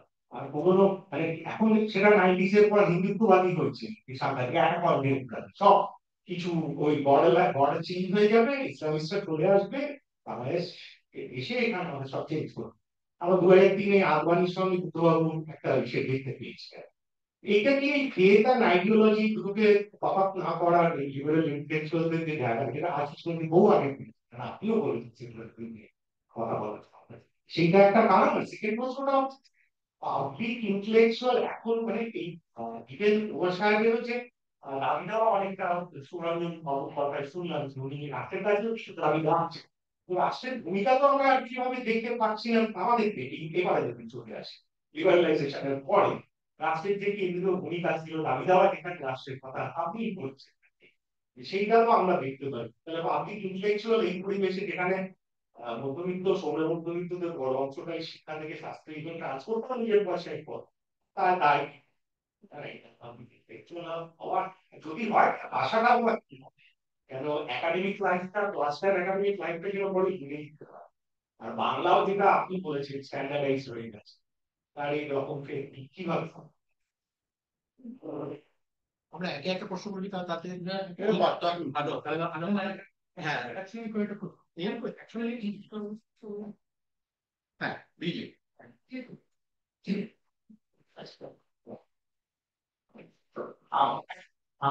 আমি একটু প্রশ্নটা কতটা ভাষাভাবে বুঝতে পারছি না, কিন্তু আমার প্রশ্নটা খানিকটা পার্থ স্যারের কাছেই রয়েছে। সেটা হচ্ছে আপনার যে নতুন এই অনুষ্ঠবের প্রবন্ধটার কথা যেটা বলছিলাম, সেখানে একটা জায়গায় বিশেষ করে আজকে বলার মধ্যে আপনি বদরুদ্দিন উমরের লেখা থেকে জমিদারি উচ্ছেদের প্রসঙ্গটা আছে। তো ওই লেখাটাতে আপনি বলছেন যে কিভাবে বাংলাদেশ 1958-তে জমিদারি ব্যবস্থা উচ্ছেদ হচ্ছে, অথচ এবার বাংলাতে 1956-তে হচ্ছে, অনেকটা পর। এই যে জমিদারি উচ্ছেদের মতো মানে ঘটনা যখন ঘটছে, তার মানে এইটা বুঝতে হবে যে ওনার কৃষি প্রশ্ন একটা জরুরি প্রশ্ন হয়ে দাঁড়াচ্ছে ওবার বাংলার জায়গাতে দাঁড়িয়ে। এবার আমার খানিকটা প্রশ্নটা এই জায়গা থেকে যে ধরুন যখন মার্কস ইকোলজিক্যাল নোটবুক গুলো লিখেছিলেন, সেগুলো পরে যদিও আবিষ্কার হলো, কিন্তু সেখানে মার্কস বারবার বিশেষভাবে রসায়নবিদদের কথা বলছিলেন, কেমিস্টদের কথা বলছিলেন, যে তারা কিভাবে মানে কোথায় রাসায়নিক সার ব্যবহার করতে হবে কি করতে হবে না সেগুলো নিয়ে ভাবছে।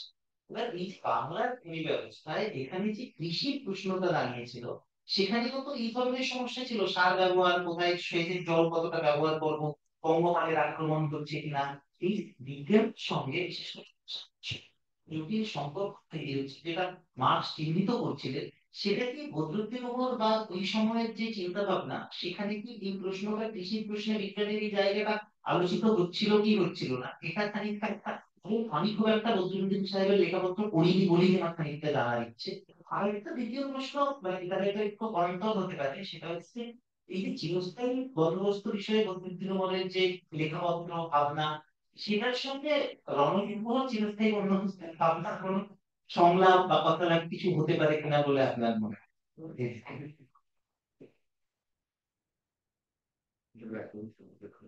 আর কেউ ফার্স্ট রাউন্ডে তাহলে এই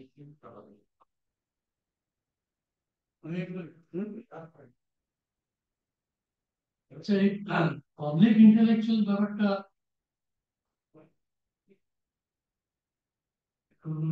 হয়তো, কারণ এই বদরুদ্দিন উমরের তো দীর্ঘ জীবন, সুতরাং এই ধরুন ভাষা আন্দোলন যখন পূর্ব পাকিস্তানে ভাষা আন্দোলন হচ্ছে, সেই সময় যে ইন্টেলেকচুয়াল বুদ্ধিজীবী এমনকি বিশ্ববিদ্যালয়ের অভিভাবকদের যে ভূমিকা, 71 সালের আন্দোলনেও এদের ভূমিকা মানে ভুলে যাওয়া উচিত নয় যে একটা বড় আক্রমণ এসেছিল পাকিস্তানের দিক থেকে, পাকিস্তান সেনা শাসকদের দিক থেকে এই বুদ্ধিজীবী ইউনিভার্সিটিতে একটা বিশাল বড় আক্রমণ হয়েছে। তো বদরুদ্দীন উমরের লেখাতেও এটা খুব স্পষ্ট যে উনি এইরকম একটা জায়গা যে আছে, আহ, সেটা তো উনি স্বীকার করতেন না। সেই জায়গাটা যে গুরুত্বপূর্ণ এটা উনি বারে বারই বলছেন। এবং গুরুত্বপূর্ণ এই কারণে যে উনি একটা কথা অনেক জায়গায় বলেছেন যে একদিকে তো রাজনৈতিক কর্মীদের যেটা অ্যাকশন সেটা একটা ক্ষেত্রে হয়, কিন্তু এর পেছনে যে চিন্তা কাজ করে, এই চিন্তার জন্য তারা মনে করে যে হ্যাঁ অমুক জিনিসটা করা উচিত, ও অমুক জিনিসটা করলে আমাদের ভালো হবে। এই চিন্তাগুলো কোথা থেকে আসে এবং এই চিন্তাগুলো কারা সাধারণ মানুষের মাথায় ঢোকাতে হবে, এইখানে বুদ্ধিজীবীদের ভূমিকা সম্বন্ধে উনি খুবই সেটা গুরুত্বপূর্ণ গুরুত্ব দিয়ে বলেছেন। এখন একটা জিনিস পরবর্তীকালে যেটা বলা যেতে পারে গত 30-40 বছরে হয়তো আরো বেশি করে, আমি আমি ভারতের কথাই বলছি, বাংলাদেশের অত কি নাকি আমি বলতে পারবো না। আহ, কিন্তু ভারতের ক্ষেত্রে তো আমরা দেখেইছি যে একদিকে উম, একদিকে প্রথম কথা হচ্ছে যে আগের তুলনায় শিক্ষার হার অনেক বেড়েছে। সাধারণ মানুষের উম, ছাপা বইপত্র, লেখাপত্র এবং ছাপা না হলেও তার যে ছাপার যে বিষয়বস্তু, সেই আলোচনাগুলোর সম্বন্ধে তাদের যে অ্যাক্সেস এটা অনেক বেড়েছে। এই খবর তারা অনেক সহজে পায় এবং তার ফলে এই যে আগে যেটা ভাবা হতো যে একটা বুদ্ধিজীবী শ্রেণী কোথাও আছে, বুদ্ধিজীবী গোষ্ঠী আছে, তারা প্রধানত এই চিন্তার খোরাকগুলো তারা আহ বিতরণ করে এবং সেইগুলো সরাসরি সাধারণ মানুষের কাছে, যে অন্তত কিছু সাধারণ মানুষের মধ্যে কিছু অংশের কাছে যায়।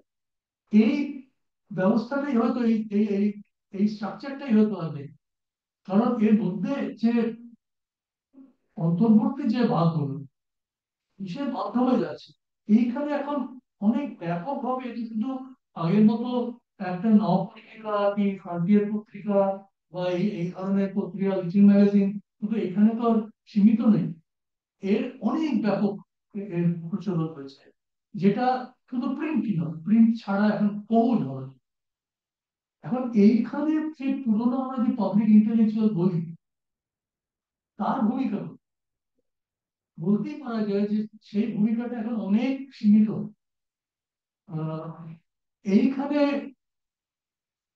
অনেক বেশি সংগঠিত ভাবে, ধরুন ব্যবসায়ী প্রতিষ্ঠান, বিজ্ঞাপন প্রতিষ্ঠান, এরা যেভাবে এই ধরনের সামাজিক মত তৈরি করার ক্ষেত্রে তারা যে ভূমিকা নিতে পারে, আপনি নির্বাচনের ক্ষেত্র পর্যন্ত দেখবেন এখন এই ব্যাপারগুলো সম্পূর্ণ কিছু টেকনিক্যাল বিশেষজ্ঞ আছে যারা পোলিং করে বলে যে অমুক অমুক জায়গায় অমুক কিছু লোকেরা এইসব জিনিস নিয়ে অনেক বেশি চিন্তিত, সুতরাং তোমার নির্বাচনের মধ্যে এই ব্যাপারে কিছু একটা দাও। এইভাবে নির্বাচন এখন অনেকেই তো বলছেন এখন ভারতবর্ষের অধিকাংশ পার্টি, কারণ আগের মতো পার্টি নেতারা বসে ঠিক করবেন যে আমাদের নির্বাচনে আমরা কি প্রতিশ্রুতি দেবো, সেভাবে আর হয় না। মানে এগুলো পুরো এক একটা কোম্পানির হাতে চলে গেছে। হম, তারাই বলে দিচ্ছে, এটা বিজ্ঞাপন করার মতো একটা। তো এইটা যদি হয় এইখানে, তাহলে রাজনীতির ক্ষেত্রে সাধারণ মানুষের রাজনীতি, পাবলিক ইন্টেলেকচুয়াল জায়গায় কোথায় থাকে? আমি তো বলবো এই পাবলিক ইন্টেলেকচুয়াল ভূমিকা অনেক সীমিত হয়ে গেছে এবং সেই জন্য যারা এই ভূমিকা নিতে চান তাদের এই ব্যাপারে অনেক বেশি বাস্তবসম্মত এবং আমার দিক থেকে বলবো অনেক বিনয়ী হওয়ার প্রয়োজন আছে। যে এখানে আহ ওই রকম ভূমিকা তাদের থাকতে পারে। আহ, আচ্ছা, তুমি কৃষি আর বিজ্ঞান নিয়ে এটা একটা অন্য রকমের প্রশ্ন, কারণ আহ, তখন ওই অর্থে সরকারি ভাবে এই আমাদের ভারতে অন্তত গ্রিন রেভলিউশন হওয়ার আগে সরকারি ভাবে খুব ব্যাপক নীতি হিসেবে এই কোনো আধুনিক কৃষি ব্যবস্থা, আহ কি বলে সেচের ব্যবহার বা কৃষি বীজ তার ব্যবহার এর সম্বন্ধে খুব ব্যাপক প্রচার বা নীতি এটা খুব একটা নেওয়া হতো।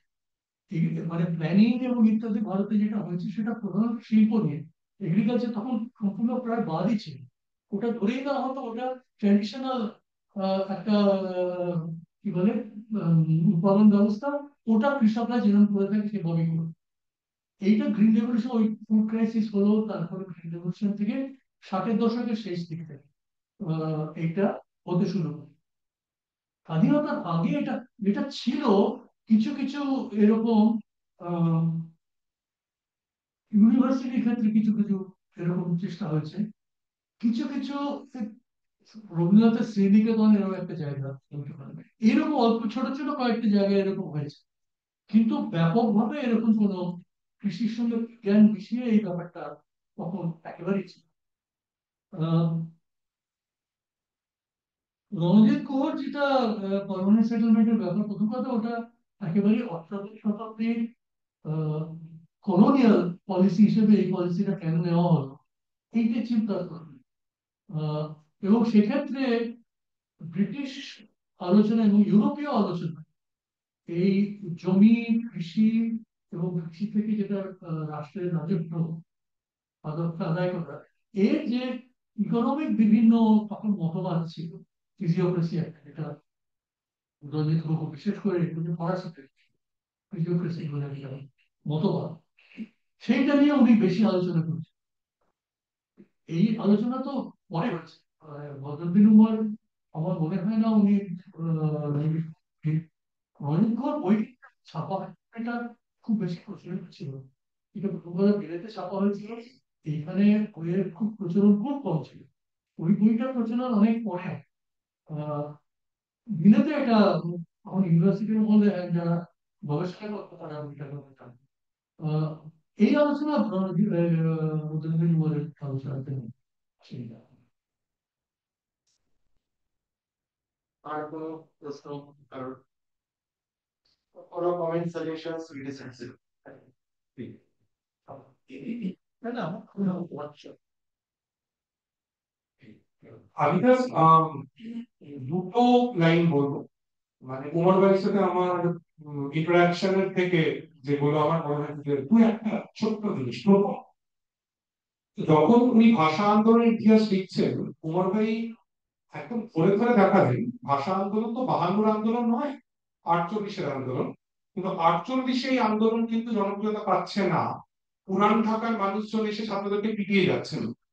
জনপ্রিয়তা পাচ্ছে 52-এ, যখন শ্রমজীবী মানুষের পার্টিসিপেশন হচ্ছে। এবং প্রায় একটা ক্লাস নিতে নিতে উমর ভাই আমায় বললেন যে তোমরা, আপনারা, মানে আপনি করে বলতেন আমাদের শো, যে এই যে কোনো গণ আন্দোলনে শ্রমজীবী মানুষের যে পার্টিসিপেশন সেটার প্রেক্ষিতে দেয়। এটা আমি ওটা পরবর্তী বাংলাদেশের কথা বলছি। দ্বিতীয়, উমর ভাই তো খুবই বড় স্টেটমেন্ট করতেন।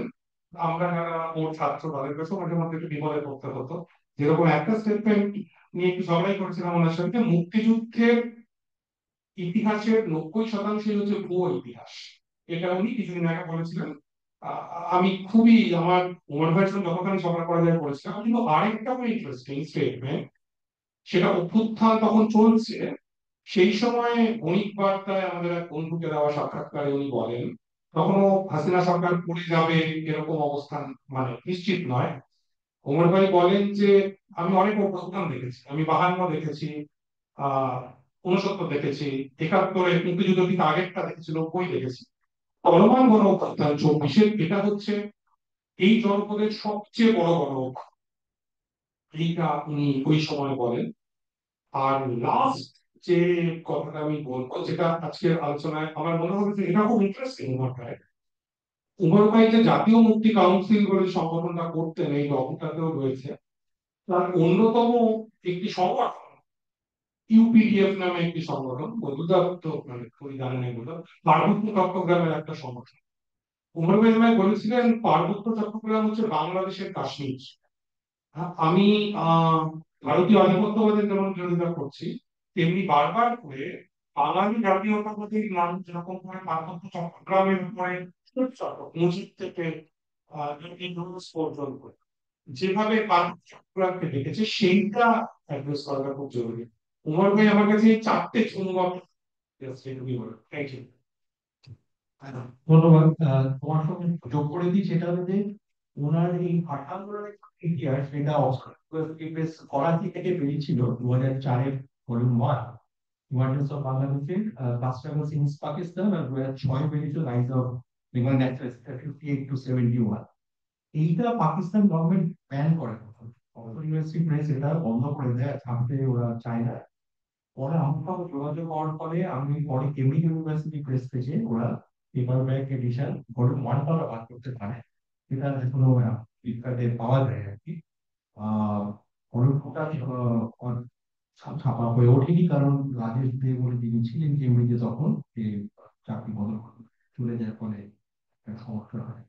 আমি বাঁকুড়ার সঙ্গে পাবলিক ইন্টেলেকচুয়াল জায়গায় এটাতে একটা যোগ করতে চাই যে এইটা তো দেখুন, আপনি যদি গ্লোবালিও দেখেন এটা, আপনি সার্কের পর থেকে যদি 80-এর দশক থেকে দেখেন, পাবলিক ইন্টেলেকচুয়াল জায়গাটাও তো অন্য পেশার লোকজন নিয়ে নিল। মানে ধরুন এই যে সিনেমা অ্যাক্টর অ্যাক্ট্রেসরা কিংবা মডেলরা, ফ্যাশন ডিজাইনার এবং ইন্ডাস্ট্রিয়ালিস্টরা, তারা হচ্ছে আমাদের কি চলবে, কোনটা কি নীতি হবে, রাজনীতির মোড়ক কি হবে, কি পলিসি হবে, সেই বিষয়ে তারা সব থেকে বড় বলছে। তো তার সঙ্গে তুমি যদি সংবাদ মাধ্যমে কাজ করো, তোমার কর্পোরেট মিডিয়াতেই আছো, টেলিভিশন মিডিয়াতে, তোমাদের তো জানোই যে টিআরপি বিজ্ঞাপন তার তো একটা গেম আছে। এবং তার সঙ্গে এই যে পার্থক্য না করলে তাকে ধরে দিচ্ছি যে ধরুন বিজেপি আইসিআই বলো কিংবা অন্যান্য কিংবা আইপ্যাক বলো কিংবা ইন্ডিয়ান গুলো ডেমোক্রেসি, এরা প্রত্যেকেই তো এখন এই জিনিসটা করছে যে কমপ্লিটলি ওরা তো এক্সপার্টস এই মানে, সো এইটা তো আপনার একদম মাইক্রো লেভেলে এই কনস্টিটিউয়েন্সির সঙ্গে ওই কনস্টিটিউয়েন্সি কতটা পার্থক্য আছে, জনবিন্যাসের পার্থক্য কি আছে, তাদের চাহিদাগুলো কি আছে। ফলে সমস্ত পার্টি তাদের তাদের মতো করে বোকে অফ পপুলার স্কিমস বলুন কিংবা কি প্রতিশ্রুতি সেইটা হচ্ছে। এই অপিনিয়ন মেকারের যে জায়গাটা, যেটা সংবাদপত্রে লিখে একটা সময় হতো, হ্যাঁ গণতন্ত্র কি দারুণ লিখেছে, এই যে একটা আলোচনা হতো চল, এটাও কমে যাচ্ছে। এবং তার সঙ্গে এখন যেটা ডুবেছে সোশ্যাল মিডিয়া, হোয়াটসঅ্যাপ গ্রুপস এবং ফেসবুক লাইভ, আমরা যে কোনো দিকে ইন্টেলেকচুয়াল হয়ে যেতে পারি, সেটাও তো একটা ব্যাপার। এটাও ঠিক যে সবাইকে যারা ইউনিভার্সিটি কলেজে পড়ায় তারা প্রত্যেকেই পাবলিক ইন্টেলেকচুয়াল হবে এরকম কারণ জানতেই নেই, কিন্তু দেখি যে কিন্তু তারা অনার্স ক্ষেত্রে কিন্তু আমরা হয়তো অনেক ক্ষেত্রে আমাদের বিলীন হতে জানি আমরা যে চলছে এই বিষয়ে আলোচনা হচ্ছে সেটা তো কিন্তু এটাও ঠিক যে স্পেসটাও কিন্তু সবসময় যে এই ইউনিভার্সিটি কলেজ এডুকেটেড উচ্চ শিক্ষিত মানুষরা যারা পাবলিক ইন্টেলেকচুয়াল এরকমটা নয়, স্পেসটা অনেক আগেই it has been taken up by some other professions. Thank you. তো যখন ভদ্রলোক একটা শুনেছি আলোচনাও হয়েছে, তারাও তো আছে এই স্পেসটাতে, সেই রাজপথ কথা, তারপরে অনেক এই ইন্টেলেকচুয়ালের বিষয়টি ওর একটা সাক্ষাৎ করেছে মনে হচ্ছে না। তো ওখানে পাবলিক ইন্টেলেকচুয়ালের বিষয়ে আরেক ধরনের ইন্টেলেকচুয়ালের একটা নাম দিয়েছিলেন, ওপেনহাইমারের কথা বলেছিলেন যে এই যে হঠাৎ করে মানে পরমাণু বোমার করে সায়েন্টিস্ট এদের উত্থান ঘটছে এবং তারাও একটা হয়ে উঠছে বলে এটা বোধহয় ওই নতুন যে ধারাটা সেটাকেও চিহ্নিত খানিকটা করবে। ঠিক আছে, ধন্যবাদ, থ্যাংক ইউ। দেখো আমাদের এখন এগুলো